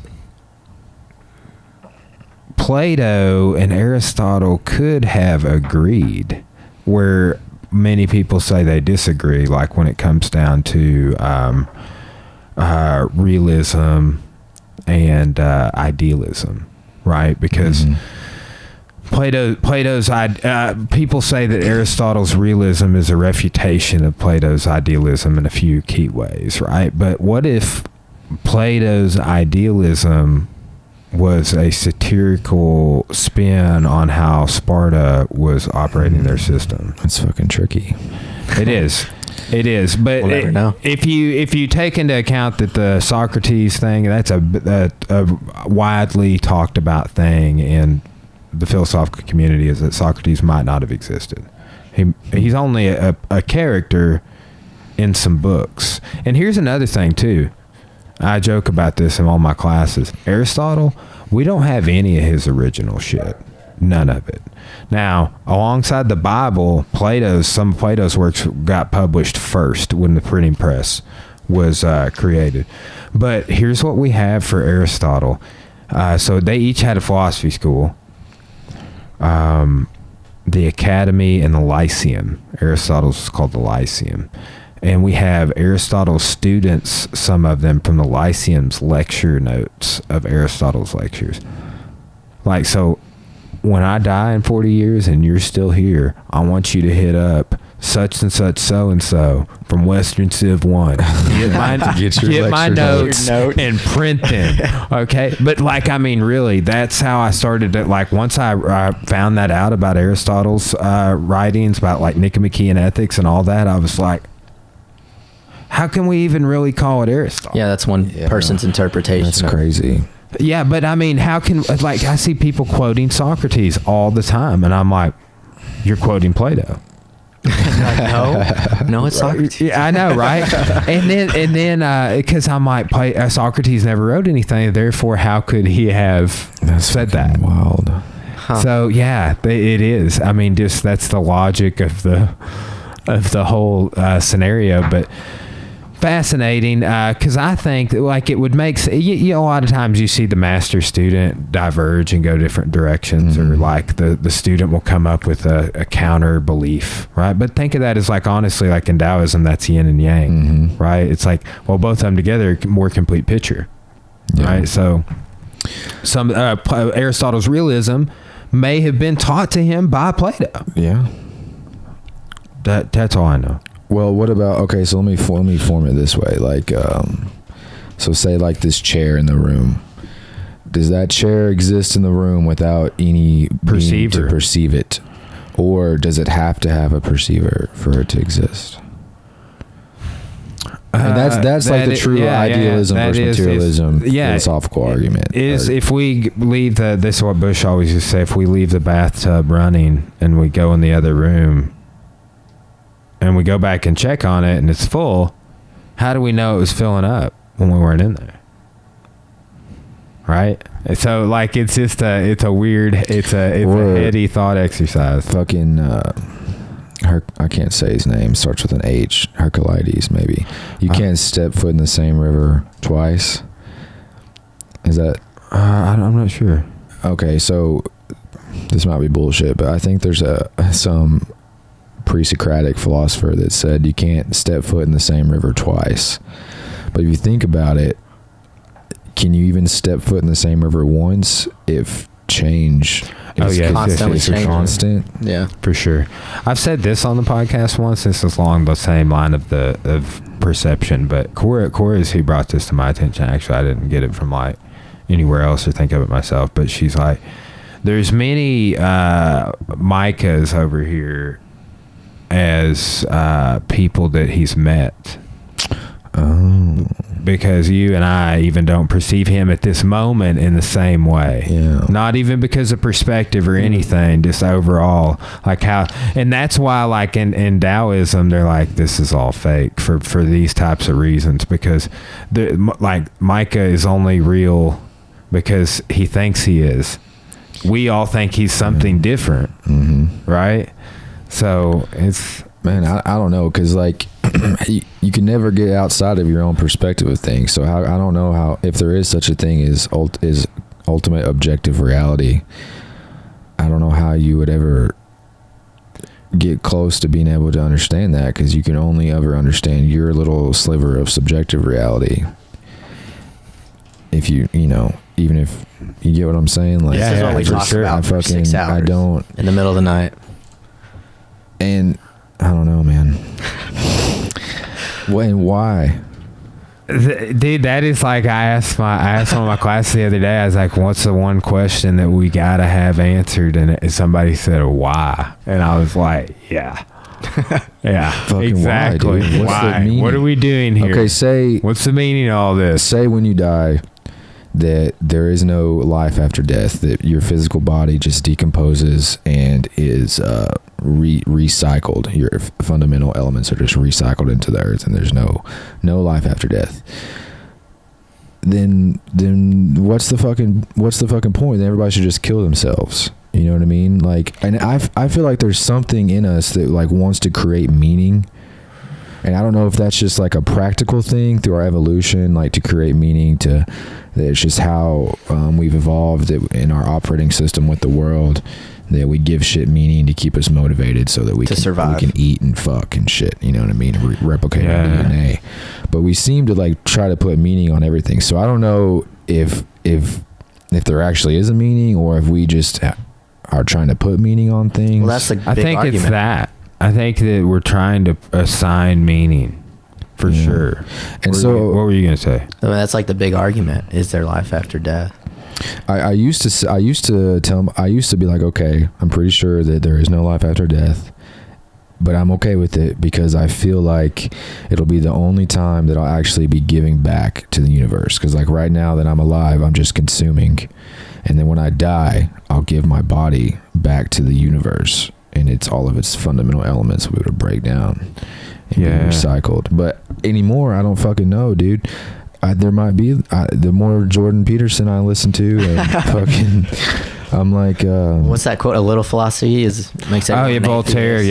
Yeah, I'm listening to Candide right now. It's a Voltaire work, but yeah, a lot of philosophy will make you believe in something else. I look at philosophy, and me and him have very different views on religion and everything, but I look at it as how can I help not justify my religious beliefs, but I look at it from that aspect of rather than proving it's wrong, you know? Yeah, for sure. Reinforcement. Mm-hmm. But a lot of people how many people in this world just don't question anything? Yeah, exactly. You know what I like doing is like world religions. I like surveying the common threads. That's why I like this Taoism, because honestly, so many other philosophies and religions that I've come across, there's a lot of common threads. Have you ever read a book called Zealot? Life and Times of Jesus of Nazareth? No. Maybe I should. That sounds good. Man, I never got to take the class History of Christianity. It makes me super sad. So Zealot, Life and Times of Jesus Nazareth is all this dude. He tried to get every single source material he could from the time. Reza Aslan. Yep. To compare and contrast what somebody like the biblical account of Jesus would have actually been like during those times, with all the information he could possibly get. Asian Jesus. And I guess what he could basically deduce is that if Jesus, there was several people during that time in that region performing miracles, and thousands of people actually died on a cross. Yeah. And that he thinks Jesus was more of a political revolutionary. And that he probably was if he was a real dude, he was probably more like a political revolutionary. And there were several people just like that during that time, and then that just got taken and ran with and added all these other stories that you can find other places, like that you're talking about, these and they just kind of combined it. Okay, so I always feel weird saying this to Christians, but have you ever picked up the thesis of this Caesar's Messiah? It is a book by this guy named Atwell, but he says that Jesus didn't even exist. It was a total invention of the Roman Empire, like the Greeks or Plato invented Socrates, so they could have a great man to rally everyone. To rally everyone. Because there was nothing. It's interesting. There was so much blood and turmoil during that time, because it's like Roman occupation, and then we're going to let you we're going to have like a puppet government where we're really in control, but we're going to let you keep your fucking Jewish temple way of life, and but then there'll be like a bunch of people die and a bunch of turmoil. There was no like. You get what I'm saying? You ever got into like the writings of Josephus or anything? The guy who wrote a bunch of the account. He was the guy who wrote the Jewish Wars. He's the guy who wrote the history of the Jewish Wars. But He was kind of somebody like what you're talking about, like a religious revolutionary prophet during the Jewish wars. But he was picked up. They didn't kill him, and he ended up living in the house of one of the Flavian emperors, Titus. But yeah. I would check out that Zealot book. There's a documentary about the Caesar's Messiah thing. I just think it's really interesting because he goes into the Roman history of it, and Roman history is fascinating, right? I like how the Eastern Empire and how the politics of that portion of the Mediterranean tie into what's going on in the larger Roman world. Like understanding Roman history allowed me to take that in. We should be working this puzzle. I feel like we really should keep playing with that. Cora is on this big puzzle building kick and likes to do them in my podcast studio. I'm like, I don't need to move my mic stand around or anything. My bad. No. It's a Star Wars puzzle. No. If you're wondering. Well, I agree. I like what I agree with a lot of what Jordan Pederson says about how there's like a need for religion or something like that. Nietzsche said that he hated religion, but he really liked the need for it because it calmed the people. Yeah, I know. And it he didn't. That's back to we need to assign the that is almost like us a pillar of us assigning the. All right, what happens when I die? Why? Okay, it could be this. Feel that need. I think that's why. I think that's why people take many approaches. Like you get into like meditation and stuff. Like I was talking with Cora about this. Like meditating is super hard because you just get flooded with thoughts. So it's like when you are able to control that, I could see you being able to achieve different levels of consciousness when you were we talked being about that mindful, the other day. Right? It's super frustrating to try to meditate for me. Yeah. Like I've given up many times. I've done the Wim Hof stuff. Maybe I'm not doing it right. Maybe there's different kinds, and I was just trying to do the kind where you try to have zero thoughts. Yeah. And then, that Erin Claire, she goes into it very well. But also, there's this guy. Have you guys been to the gym for evening jiu-jitsu? And Roland is there? Yeah. The guy I go do sword fighting with and shit over on the other I hear you side. talk about him all the time. Yeah, dude, he blows my freaking mind. But he's like a Tai Chi master amongst everything else. But man, he does some wild shit with that. That's I'm trying to tap into it for sure. It's something else. It's definitely along the lines of like when I look at martial arts overall, it's somewhere on a spectrum with some of this other shit we're talking about with like how did you achieve that? Like there's this guy also Mr. Dean, he does some wild shit and he is able to poke a hole in a can, like an empty Coke can, just like pokes a hole in it, doesn't dent the can. For real? I'm not even joking, dude. He just did it the other day when you were at the gym. The old guy outside that like cut their limbs off the tree and stuff. He's done it many times, but he did it to Micah Gype, and was like, oh, don't tell anybody. That's crazy. Yeah, he can do it with his thumb or his pointy finger, but he's like basically says he is projecting energy that he has access to that I don't. And that's like some weird shit. It is. But I will say, like, I've seen it happen, and that's probably one of the most elaborate things I've been witnessed and seen. Like, that's. See, I don't know. I don't have any explanation for that. I don't know. Well, and I've had a massage therapist. So like these Taoists are into studying massage and acupuncture because they say it gives them enough understanding of human anatomy to be able to line up their own meridians and shit. They're like, that's where that is. It's like a big game of connect the dots with their energy, basically. But there's this one guy talking about bringing his energy up and then like touching his tongue to the roof of his mouth to hit like the highest level of posture and shit, which I've heard people talk about on DMT before. But like DMT will like posture you up and snap your neck into place. Oh, shit. And your nose. That's happened to somebody I know. Their nose popped. Like their nose had been broken multiple times. And what causes that? Damn. You think there's a fourth dimension out there? Fourth dimension, or what about a parallel?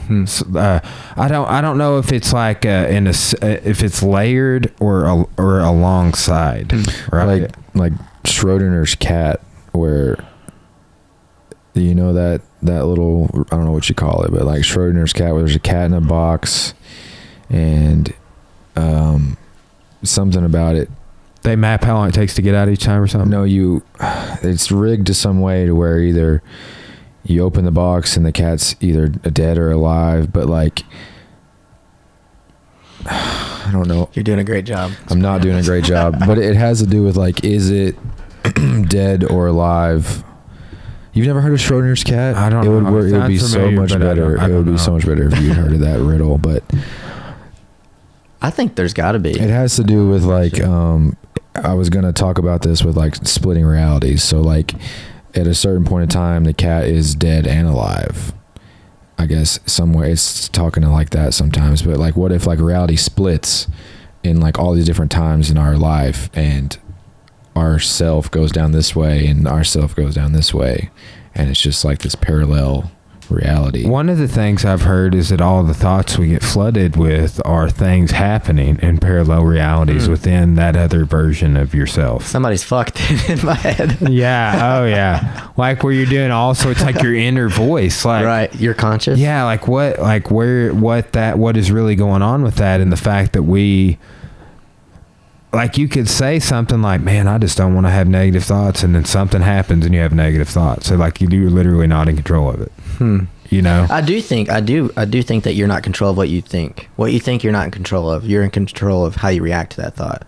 You know, I don't, and I've seen that with people that I've had to work with, you know, on the military side, you know, that people take a lot of blame because they've had these thoughts. Well, I mean, you can't technically control what you think. You can control how you react to it. Yeah. But yeah, I would say like controlling your thoughts, you can't, but you can also, like, I think you can condition yourself. You can keep yourself, think about it. For lack of a better way, it's like keeping yourself busy with tons of positive shit to counteract the tons of negative things we're flooded with daily.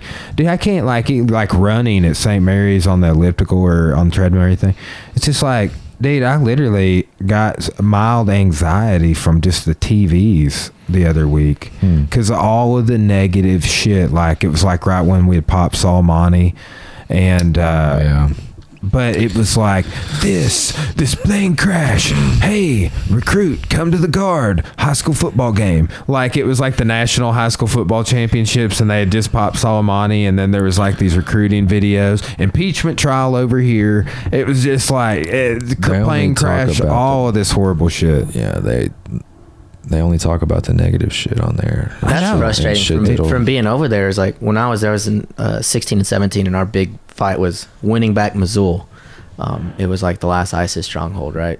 And we spent our whole deployment, and we finally had like 96% of it taken back, which was a big deal, right? And we get back, and it's like nobody's heard of Mosul. You know, well, like nobody covers it because it's not going to sell to the news. And what is where was it? Ramadi. Oh yeah. Jocko, like I'd never heard of that until Jocko's book. I mean, that was going on when I was getting out of high school. I had no clue. But nobody focuses on the, and I think a lot of that is just because we've been at war for 19 years. You know, people are wore out. This is going to be the next Vietnam. Oh, the wars in the Middle East have been longer. Yes, this is the longest year in America's history. You want to get technical? Yeah, wild. Yeah, man, it's interesting. I'm interested 40 years from now how we're going to tell this history. Because of how we tell Vietnam now, right? That is a very interesting topic to me. But I don't know, man, because now, like, everyone's doing podcasts, and like you can listen to Jocko's podcast and have these first-hand experiences from dudes in Vietnam, and there's like all this information out there. When before, I feel like it was easier to get an agreed upon narrative into a textbook, and that textbook into a school system and this is the agreed upon narrative by those in power or whatever the fuck, you know. But I don't know, I just feel like there's a lot of it's interesting how much information there is out here, and to me that is a good point. There's like, but then you look at the internet in other countries and how well it's controlled, and I feel like people don't realize that how great we have a freedom we have. Oh, for sure. And how much of a battle there could be over the freedom of the internet, and how easy it would be to fucking shut that shit down. Was I talking to either one of you dudes about the dark web? I don't know. That's a thing, though, dude. Okay, yeah, it is. And I knew about it. Like, I knew about the Silk Roads. Did you go play on it? The guy getting popped. I mean, I know some people bought some drugs on there, but not me. But I read a book about it, right? And found out kind of... That it was created by the CIA. Actually, by the Navy. Yeah. Yeah, and it's taxpayer subsidized. Yeah. And it's like a... Eddie Bravo was ranting about that. Yeah. He was talking about it. Oh, maybe he listened to the same book, dude. Yeah. Yeah, it is. It's taxpayer subsidized. It's got like child porn and shit on there. And I mean, tons of cool shit too. But like we are taxpayer subsidizing human sex trafficking. Yeah, that's... So we can spy on people. Like it was invented as a spy tool, so we could have a secure network. They rapidly got out of hand, I think. I read Snowden's book. Dude, I should read that. Or I listened to Snowden's book. Yeah, I listened to it. Consume. That's what I always say. Consumed it. People hear that and they don't know if read or listen. They don't even look into it. I consumed the material. Oh man, yeah, you're gonna see my keyword because I've been using that in like my post a lot. No, dude. I don't know, man. I just feel like it could very easily swing the other way, and they could, or maybe it already has happened. I don't know, but I just feel like right now, if we can keep it fairly fucking free, cyber law is going to intensify. It's got to. Yeah. I mean, I'm just pissed. I'm pissed I got to pay taxes on some additional online purchases that I never paid taxes on. Oh, man, don't even start on taxes. They upset me. Dude, yes. Fuck. Like, we pay, being a successful business, like, it looks great and everything, but, like, the tax bracket we're in, it's called holy shit. Bracket. That's the same one I fall in, being a single, no dependents male who makes decent money. Luckily, Cora and I are married, but we don't have dependents. I'll start claiming my dogs this year. Yeah, I know, right? Their combined weight is that of another adult. Yeah. I mean, it sucks. Like, me and Allison together this year, we made more money than we've ever made, but I don't feel like it because I just paid a lot more fucking taxes. Yeah. Like, which, I don't know. I guess my real problem is I don't feel like I have a good enough say into what happens to my tax dollars. I know that I vote for an elected official who decides what happens with my tax dollars, but I don't feel like they adequately represent what I want my tax dollars to be spent with, because Dr. Hausnick was on a while back, and he was talking about if you really wanted to change what you just said about American voting behavior, you get rid of the Electoral College.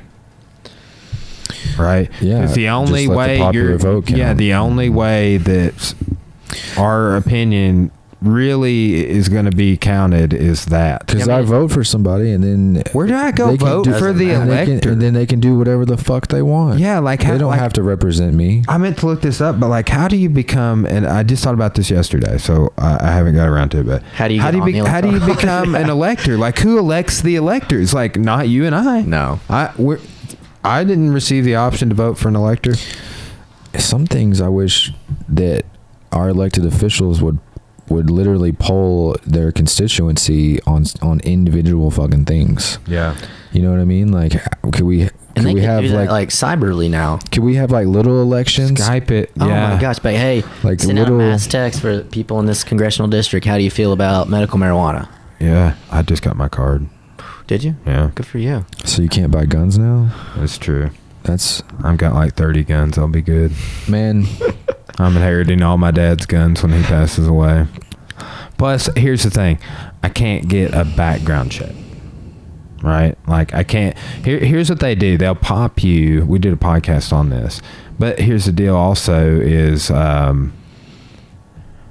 like Arkansas's carry laws and stuff.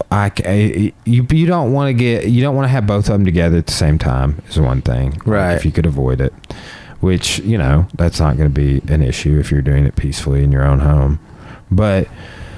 How basically it works is there is a question on the background check of like, do you take any federally illegal drugs? Oh man, that falls under. Yes. Honestly. So if you do, and people lie on it all the time, but now there's a way to verify if you lied. So it puts you in a paradigm of like, okay, do I want to?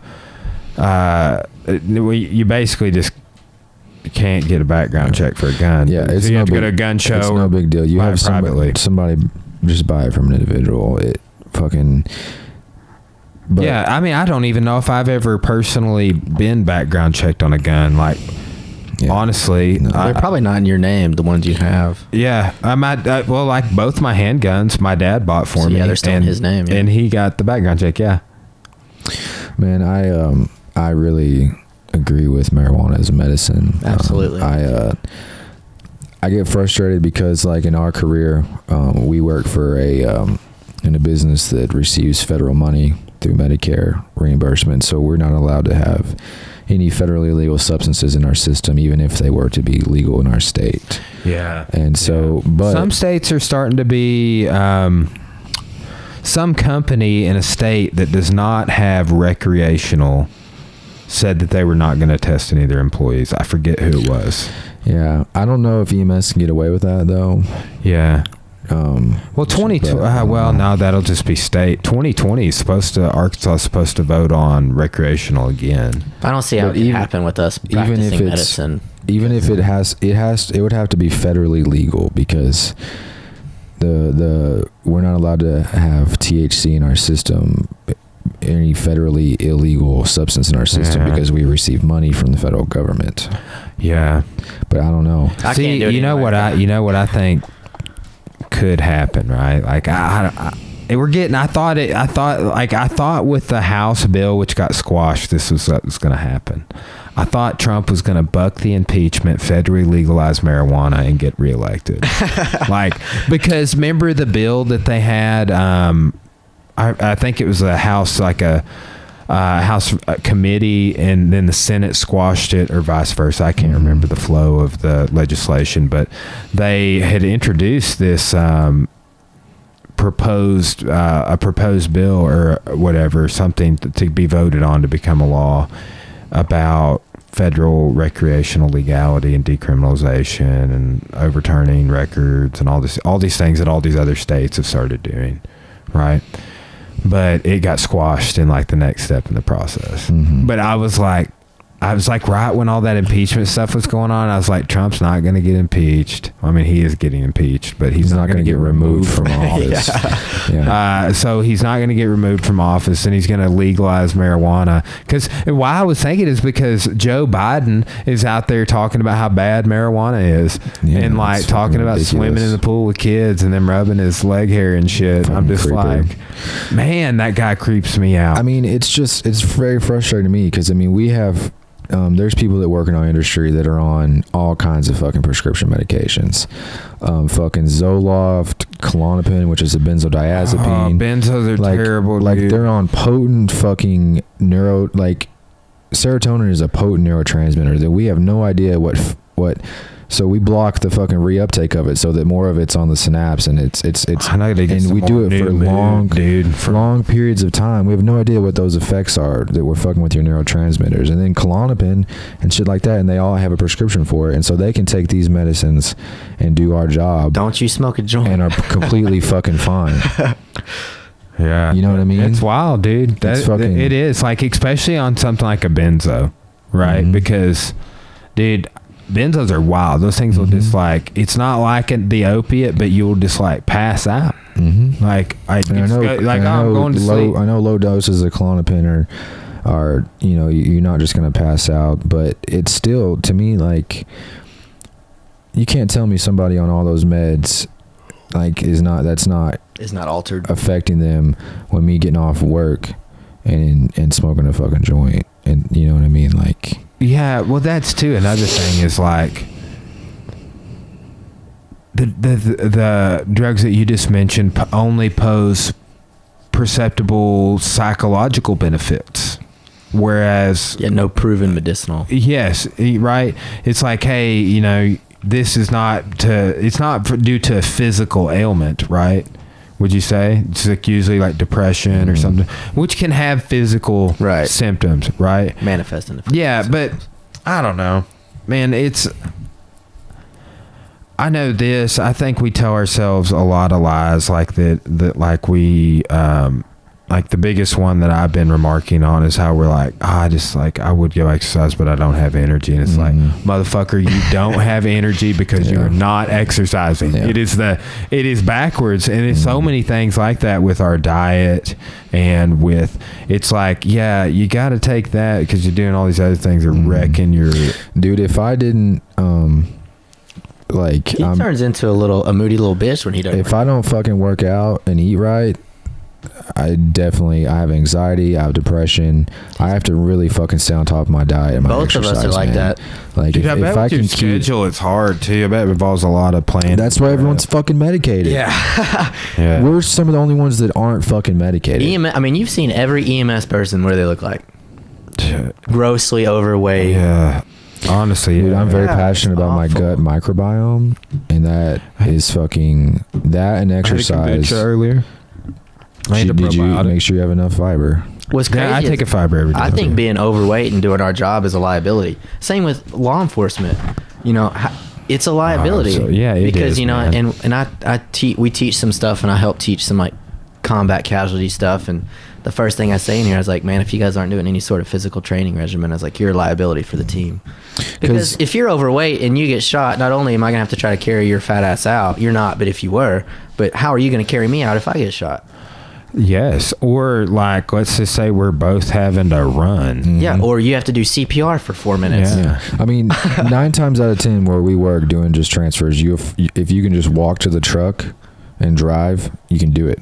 But to me, there's always those fucking times where you never know. A mountain. You never know when variables in the mulberry. Dude, I've had multiple incidents where people never die where it's convenient to get to them either. They always fucking die in austere, remote locations of single wide trailers. Yeah.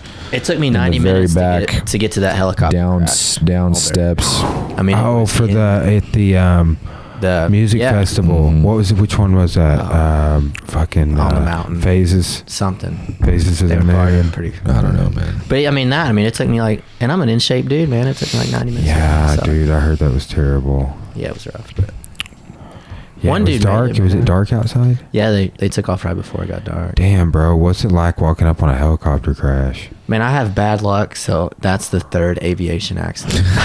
was there debris like everywhere, like in a radius? That one wasn't, dude. Man, that one wasn't. So the one that I've worked a helicopter and 2 planes, which is I just have bad luck. Like nobody in Arkansas does that, but the helicopter was pretty well. Where were the planes? Was one of the planes at Harris's over here? Yeah, it was done, man. In Pottsville. Yeah, I worked that one. Fuck. There's not much. I used to work for Robert, dude. Yeah. For a year, I worked for Robert. Today's the 1-year anniversary for Spot Flight 14 crash. Yeah. Damn, well, this one, the remains were pretty well intact, and I think the NTSB investigation. I don't know if it's out yet or not. And that one guy's still alive, man. Yeah, that's a lucky dude. Oh my was he God. Super injured? Yeah, he was really injured, and that was kind of a weird story because I responded civilianly on my job, and then we ended up hoisting him out with medevac. Were you like at the show were you just on call? Dispatched from Clarksville, so we were working, and they requested additional resources, so we showed up, and then I ended up hoisting him out of the forest with the National Guard because we couldn't hike him out. You get to drive super fast. No, we people only are crazy, man. We only drive 10 miles over the 10 miles over the posted speed limit. That's exactly what I do. Only when we're running lights and sirens. If we're not running emergent, we go the speed limit. That's good. Yeah. But no, driving fast doesn't actually save you time. What saves you time is when you have your lights and sirens on, being able to go around traffic. Yeah. Like you don't have to stop at stoplights. People are crazy and don't move, and like And you know, the longer the distances, the more it matters. But in shorter distances, 5-10 miles an hour isn't as big. It might. Is 2 minutes going to save your life? Probably not. Yeah, for real. Like, I've noticed that, like, you'll be like driving long distance and you get to like the next stopping point and you're like right next to the person you passed like 3 hours ago. Yeah.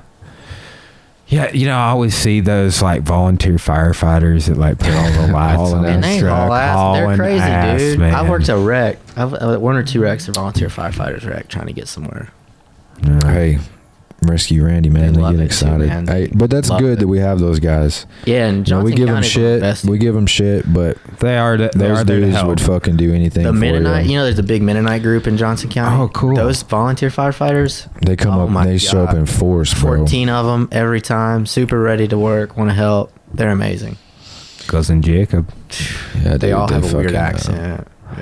Yeah, they have life down, man. I saw some viral video the other, like 2 weeks ago about like 250 Amish men move a barn like 100 Oh yards. yeah, I saw that or too. something. They're just like, it's crazy. That's teamwork, man. For sure. Man, like one thing I realized in my little time I've been in this career is like I can't find a rhyme or reason to like why you die or you don't die or I've seen, to me it just seems like chaos, like chance of how the energy gets dispersed. Like I've worked motorcycle wrecks where like a husband and a wife was on the back, husband was driving, they get in a wreck, the husband's dead at point of contact, the wife got thrown 40 feet and she don't even have a broken bone.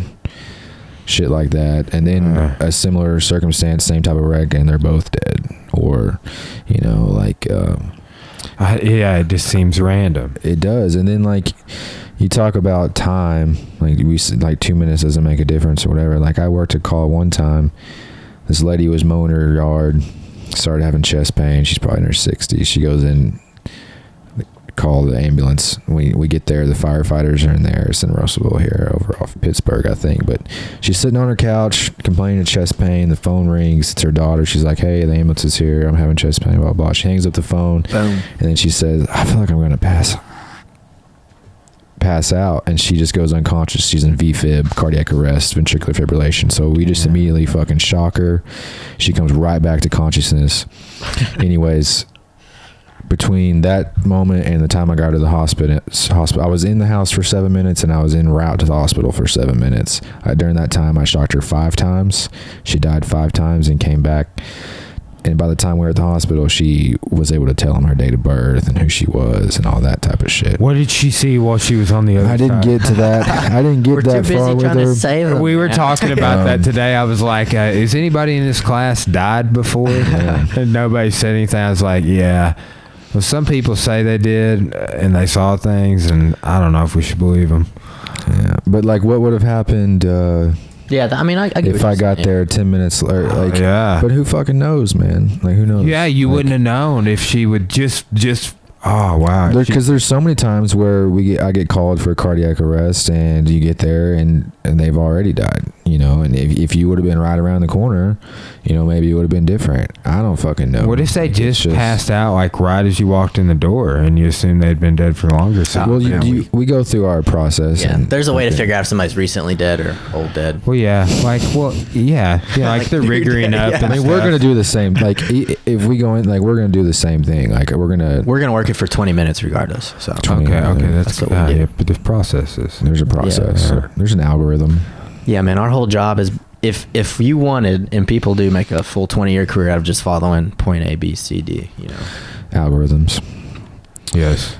See, that's why we have to watch our language on the podcast, because the algorithms, man. The algorithms. Dude, but okay, so they really do. They can scan a video for a word. Keywords. That's nuts. Isn't that wild? That is wild. Yeah, that blows my mind. I really hope they I finally haven't figured out a way. demonetized Have we this for you. demonetized you No, yet? not yet. Not yet. Okay. Dude, is this your new tattoo you got over here? Can I see that? Yeah. Is that a mushroom? Yeah. Is it not? Oh, okay. No, it's a flower petal. Okay. Rose. Yeah, it looks real bad. It's peeling. The side of the that's sick, dude. Okay, wow. Wow, it's got like a clock thing going. Is that a clock? Yeah, it's a clock. The Roman numerals. Yeah. I can read Roman numerals. We'll do the 14th. Fuck yeah. XIV.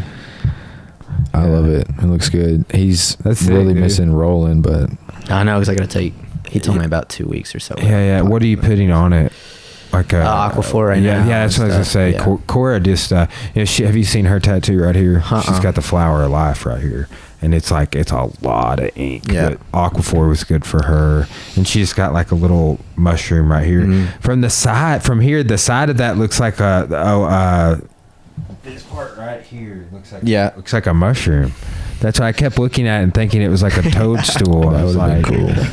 Yeah, but it's so weird. Cora got this little toadstool on her hand, man. I was like, all right, cool, whatever. Dude, I've always wanted to get trees on my arm, like a forest. And I was thinking the other day, like, I could do like the trees that I can have like a wolf pack in it, and it's like my family.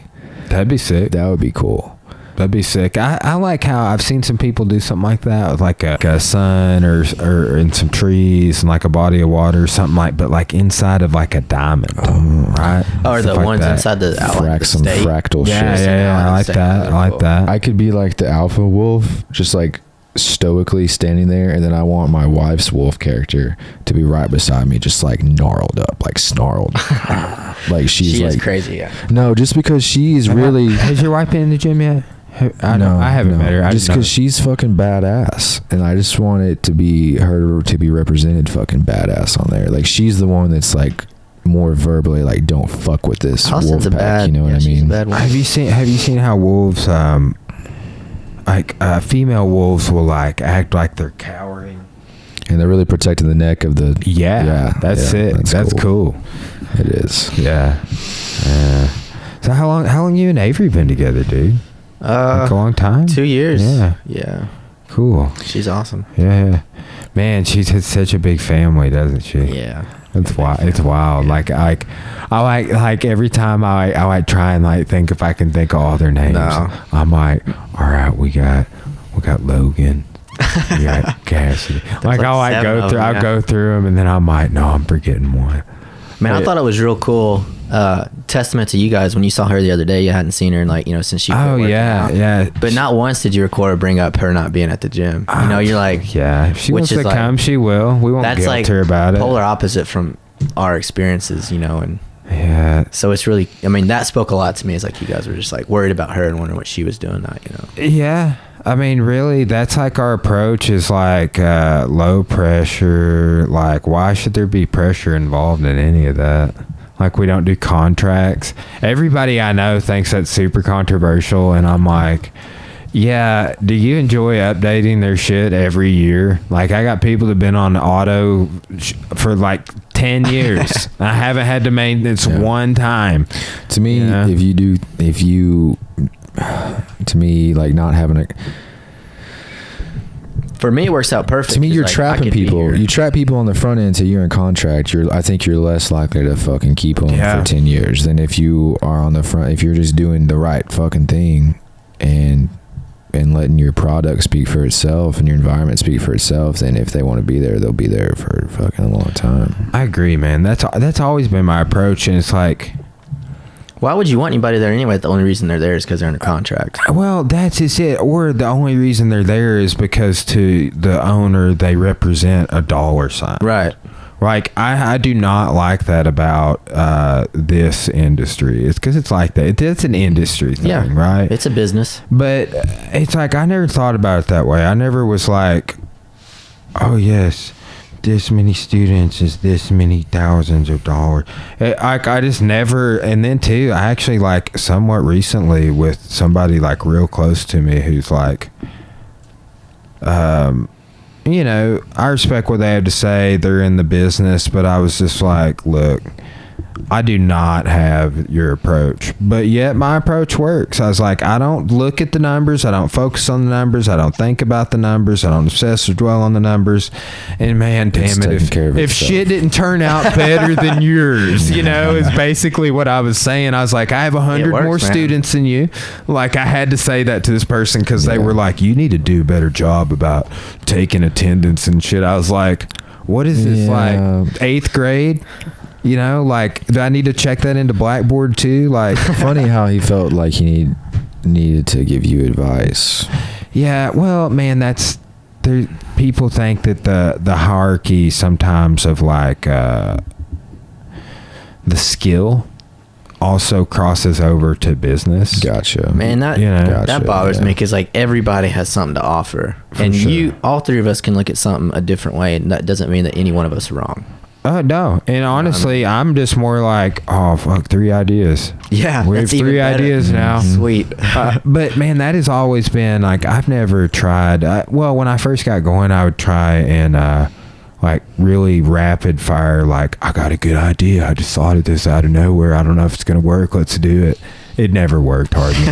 Sometimes it did, but that's how I feel doing jiu-jitsu. Yeah, right. Like when I bounced off McMillan the other day. Yeah, but man, this honestly, taking things that were like, oh man, I heard this other school and that's what they do, and I really like that, and it works for them. Like, that's the kind of stuff that I've been able to employ to, I think, make things better. Yeah. But it was always something that like appealed to me that was already in place, and usually appealed to me along the lines of like, oh, this is really good team building, community, like fostering the stuff that everybody pays a lot of lip service to, I feel like, but doesn't really. Yeah, it's one of those talking points, doing it, but do you actually do that? Yeah. When y'all do, I mean, Project Warrior is a great example. I feel like a lot of times when people are just talking like that, they're explaining the idea of what they want it to be like in their head. They're not exactly explaining the reality of it. And I think a lot of us are guilty with that. Oh yeah, man, and that's. I think as long as your motives and intentions are good, nothing else really matters. That's kind of like what it boils down to me. It's like if I was like super greedy and was like, I just want these people's money. Like, I don't think that's the way to be.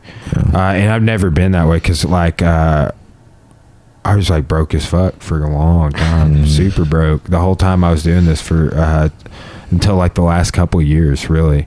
But it was just always building and upgrading and putting back in and building, and still doing that because we just bought a $400,000 building. But it was like always like means to continue to improve and give back. Like some people never make upgrades to their facilities for like 20 years. Like I know people like that, and I'm like, or they'll make moderate upgrades, or they'll like be in too small of a location or something like that, and I'm like. It's not that we're trying to like run this big model, like we just keep like growing and growing, so it's like we just run out of space, and we could have poor customer service, I guess. Go in there in the kids class and you'll know you need a new space. Yeah, I know, dude. Man, the more I learn, the more I realize I don't fucking know shit. Yeah, exactly. And I just try to be that's the more you train jiu-jitsu too, the more you do jiu-jitsu, the more you realize I don't know anything. Yeah. I know nothing. I was telling joking about a white belts the other day with somebody, no offense. Yeah, we're white belts. But I was like, this dude doesn't even know if he has closed guard or if he's under mount. Okay? Like I was like using it as a metaphor, but I had seen that happen to somebody. They were under mount trying to do the sit-up sweep, and I was like, keep working, buddy. You're doing good. Get out of there. But yeah, that's a common thing. And too, like, notice I watch the kids, like the kids roll. They make mistakes like that all the time. What's cool is watching them roll and then figuring it out and then figuring out what works for them. Yeah. Like, especially with kids, it's like you get to see the little light bulbs click. I like that, man. We teach like the kids like 8 different throws, right? And they Dude, I don't know 8 different throws. Well, like, man, they like this one little girl, she's got like super long hair, her name's Blair, but she's like 8 and she's just so proper till she grabs that gi. Yeah, but dude, she got in on a hip throw and threw somebody, and she was telling me about it. She's like, I threw someone today, it was very big. And I was like, what? It was very big. Like, what do you mean, Blair? And she's like,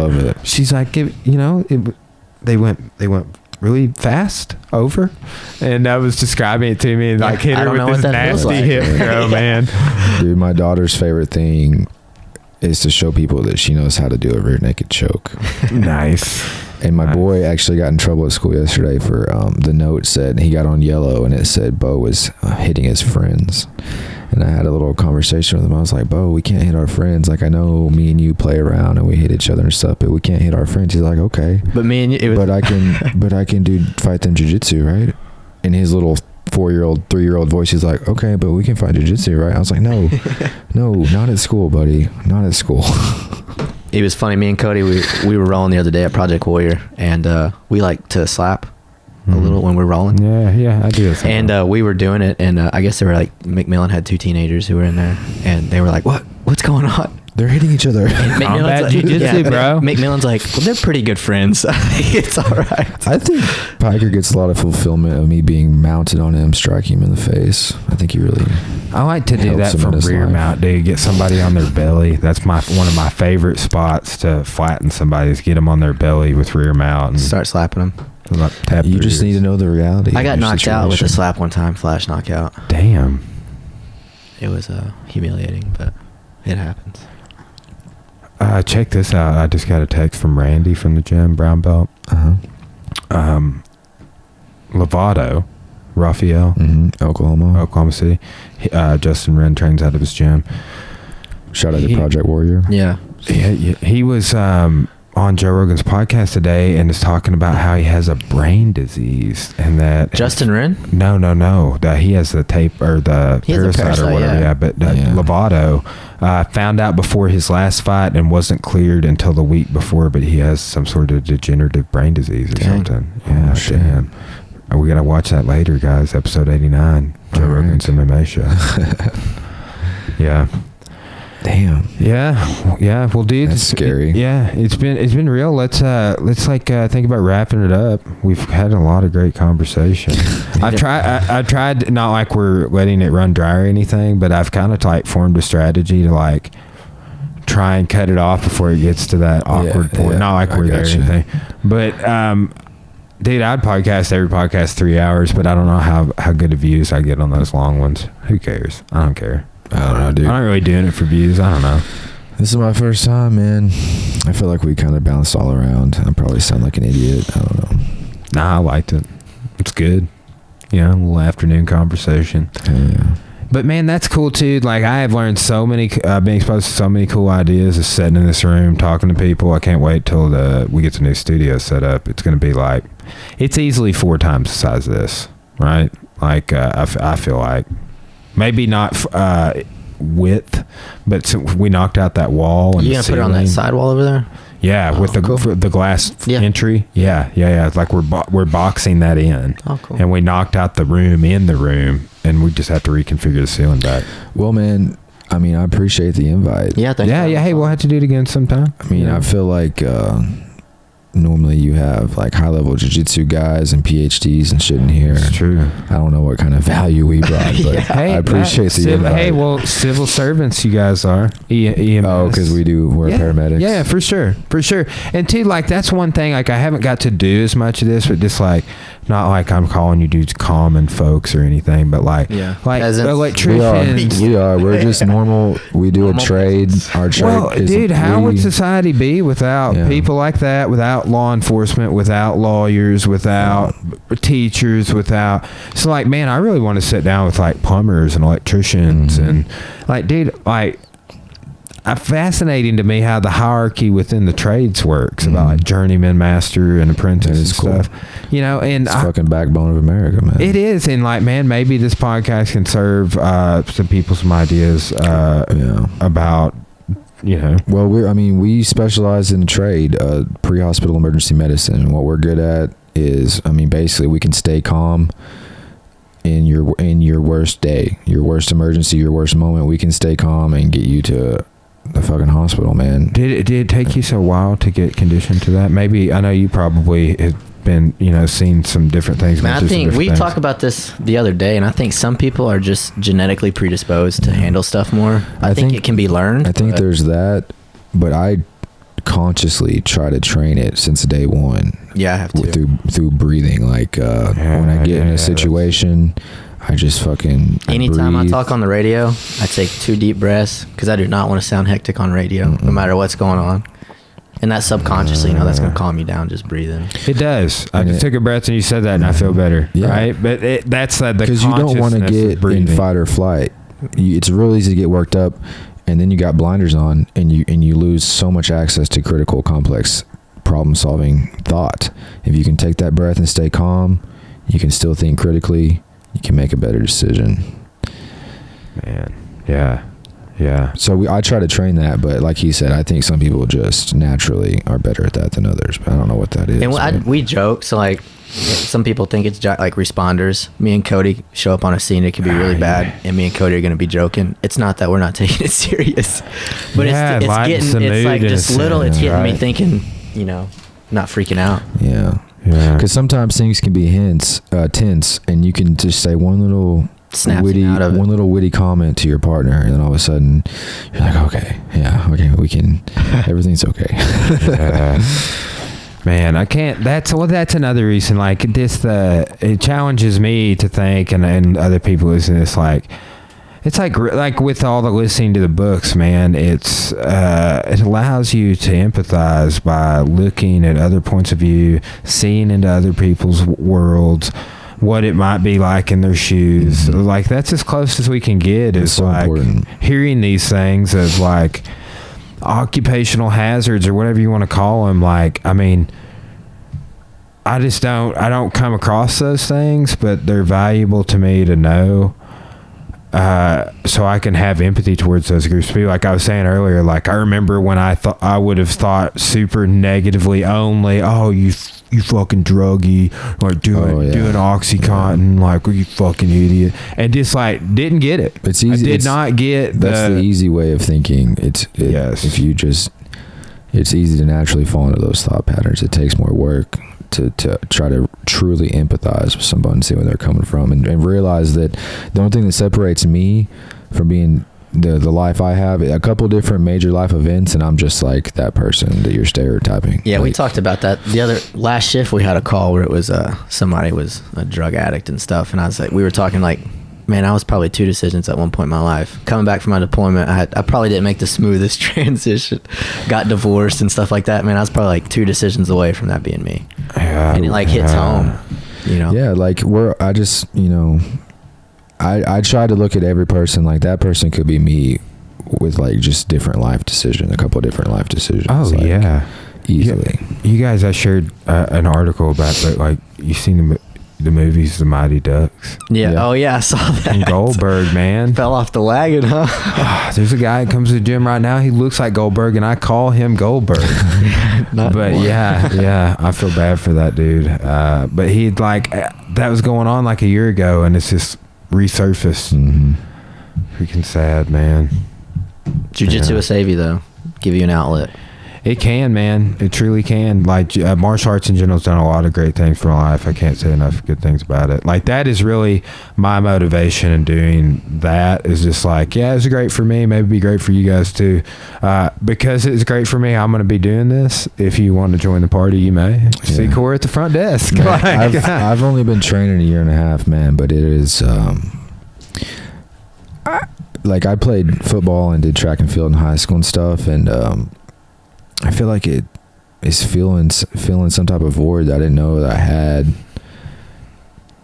I don't know how to describe it. It does. It does. It satiates a very primal, sort of. Like, I can go and fucking get after it with a grown man in the gym in a full contact type of environment. Just get after it and just be covered in sweat, sore shit, like choked out 10 Sleep times. like a baby that night. And I just leave there just feeling so good, man. Like, I left it all in there, and it does feel kind of primal to me. Like, it is. Like, I think it's something to do with like our genetics. I think that like the all of the hunting and gathering and thousands of years of rugged living and like having to do that sort of stuff to survive out of necessity. It's wired into us. It is, and I feel like people don't recognize that, and I feel like it's where a lot of this fucking negative little bitch energy from people comes from sometimes, like this fucking talking shit and diva type drama behavior from males. You know what I mean? Did you guys see that like post Cora made about why do all men think they can fight? Yeah, I saw that. Did you see Jeff Woods' response? All right, here, let me read this. I saw her one about 2 belts. I feel like people don't don't really understand where they're at. Oh, for sure. I would have died 100 times on the mats if it was real life. Oh yeah, and that's what really humbles you. And too. trying as hard as you can. Oh yeah, it doesn't matter. It doesn't matter. Like, I could try as hard as I want with you, Brian, and you're gonna kill me every time. You'll catch me one time. Yeah. Like really, like anymore. I tell people this. That's like, I texted him after John beat me up. I was like, man, in 13 years, I've got his number. I was like, yeah, dude. You got to play the long game. Well, the other day he was like, man, will we ever be good at jiu-jitsu? And I was like, bro, we're already good at jiu-jitsu. Look at somebody who's never done it before. Yeah, we're good. We go through spurts where, like, some days I'll be like, man, we suck. We're never going to get. And then other days he'll be like, man, we're awful. But well, and even if we ever become black belts, we're still going to feel like we're awful. Yeah, I kind of like, here's like the big mode of thinking where I'm at. Like when things happen or whatever, if I tap or anything like that, I'm like, why did that happen? Like that's just like my mindset the last like couple of years. Really, I'm like, why did that happen? Not like beating myself up or anything like that. It's just like, oh man, maybe. Yeah, I don't beat myself up. Maybe I should focus on my arm triangle defenses more. Right? Yeah. Why did that happen? Why was When's my the arm last on the time? mat? Yeah. You know, it's like that's happened twice recently. Why? I don't get mad at myself anymore because it's just, I don't know enough, and I don't have enough time on the mats to. It'll all come together. Like I think about being a paramedic and how many hours I put into that. I was like, I just don't have very many hours. Yeah, I think medicine and jiu-jitsu correlate a lot in that. If I ever feel like I ran a perfect call, I need to quit. And if I ever feel like I did a round and did everything right, I need to just hang up because it's never ending. Academia is like that too. Like just like what I was saying about Mesopotamia, man, I had really put together some good shit, and then I got this new book today, and I was like, I didn't know any of this about the Uruk period. Holy crap. Dude, here's what Jeff Wood said about why dudes are like aggressive and like, stereotyping against dudes right now. But so Cora's like, why do all men think they can fight? It's so ridiculous. And he says, great question. Men learn to avoid conflict with bravado at an early age. They fake prowess to hold rivals at bay and assure females they are adequate protectors, like all primates and most mammals. For me, it was far easier to look like you can fight, convince yourself you'd pass if tested, because of other games you played like football or led a business or got good grades, and allow your ego to protect your masculine identity by convincing you that you can fight than actually fighting. So we apply these things from other aspects of life to fighting. I fought like most boys a few times when I was young. I liked wrestling with my dad and friends, but I mostly avoided fights and faked it. I think humans intuitively know fighting is unpredictable but want to be in control. They are most afraid of finding out they are not in control than proving they are. So they just go on faking it. I got to the point where I needed proof to put me at ease. I knew I was a fake and didn't want to be a fake anymore. That's why he's saying he's like I did a martial knowledge, dude. It is. That is like one of the like 12 people love that comment. Dude, that's so true though, man. It is. That's a deep assessment of that because I see that all the time. And like then like you'll see that person roll with like John, and like I'll just go over and console him like, hey, we need to calm down, we need to slow it down here, guys. Don't slow him down, man. I like it. Yeah, no, I'm trying to say that because like, well, the other student gets aggressive, and then somebody like John will like, good, you're done. It's They'll stomp them out. It's good to have people, and then their whole system of what he's talking that we build. Like I was that way too. I was like, man, I'll be fine. I got in a fight. I'll be fine. And it's like, that's what we were talking. That's why I wanted to bring that up. It's like, we realize that first, that we will not be fine. Like it's too unpredictable. What bothers me too is you see a lot of people now, especially around here, they carry, they'll carry a pistol all the time. Oh yeah. I'm like, common. What are you? I mean, I can still carry, but like, if I'm doing something at the gym like what's the? That's why I stopped conceal carrying. It's like, what is possibly going to happen? Somebody tried to single leg me one time walking across the mat in a pair of wind pants, and I had my 380 on, and I was just like, "There's a gun pointed at your head right through my waistband right now because you're trying to be stupid. Like I'm trying to fix the heavy bag over here." I remember it vividly because I was just like, "Oh." And I just feel like you're gonna what it leads to is a lot of people carrying that don't train properly with it, and they do zero physical training, so they're gonna be way more scared when an altercation ensues, more likely to use that weapon in an unsafe manner. Also, taking a life is coming to terms with that. People don't realize. They don't. I think that the on down the road shit. You know, like there's a good book called Colonel Grossman. He wrote a book, The Psychology on Killing. I've heard of that. It's a good book, but he talks a lot in depth about people will not kill, and like he breaks down battles where people were reloading muskets 20 times with the round in it, not firing it. They don't want to kill. And then I also look at people who carry like these, you know, they'll be like a 21-year-old little stud-looking dude, and he's got like a full-size Glock on his hip, and I'm like, you would never take a life. You know, like I can see it. You can see in your eyes, like you would never.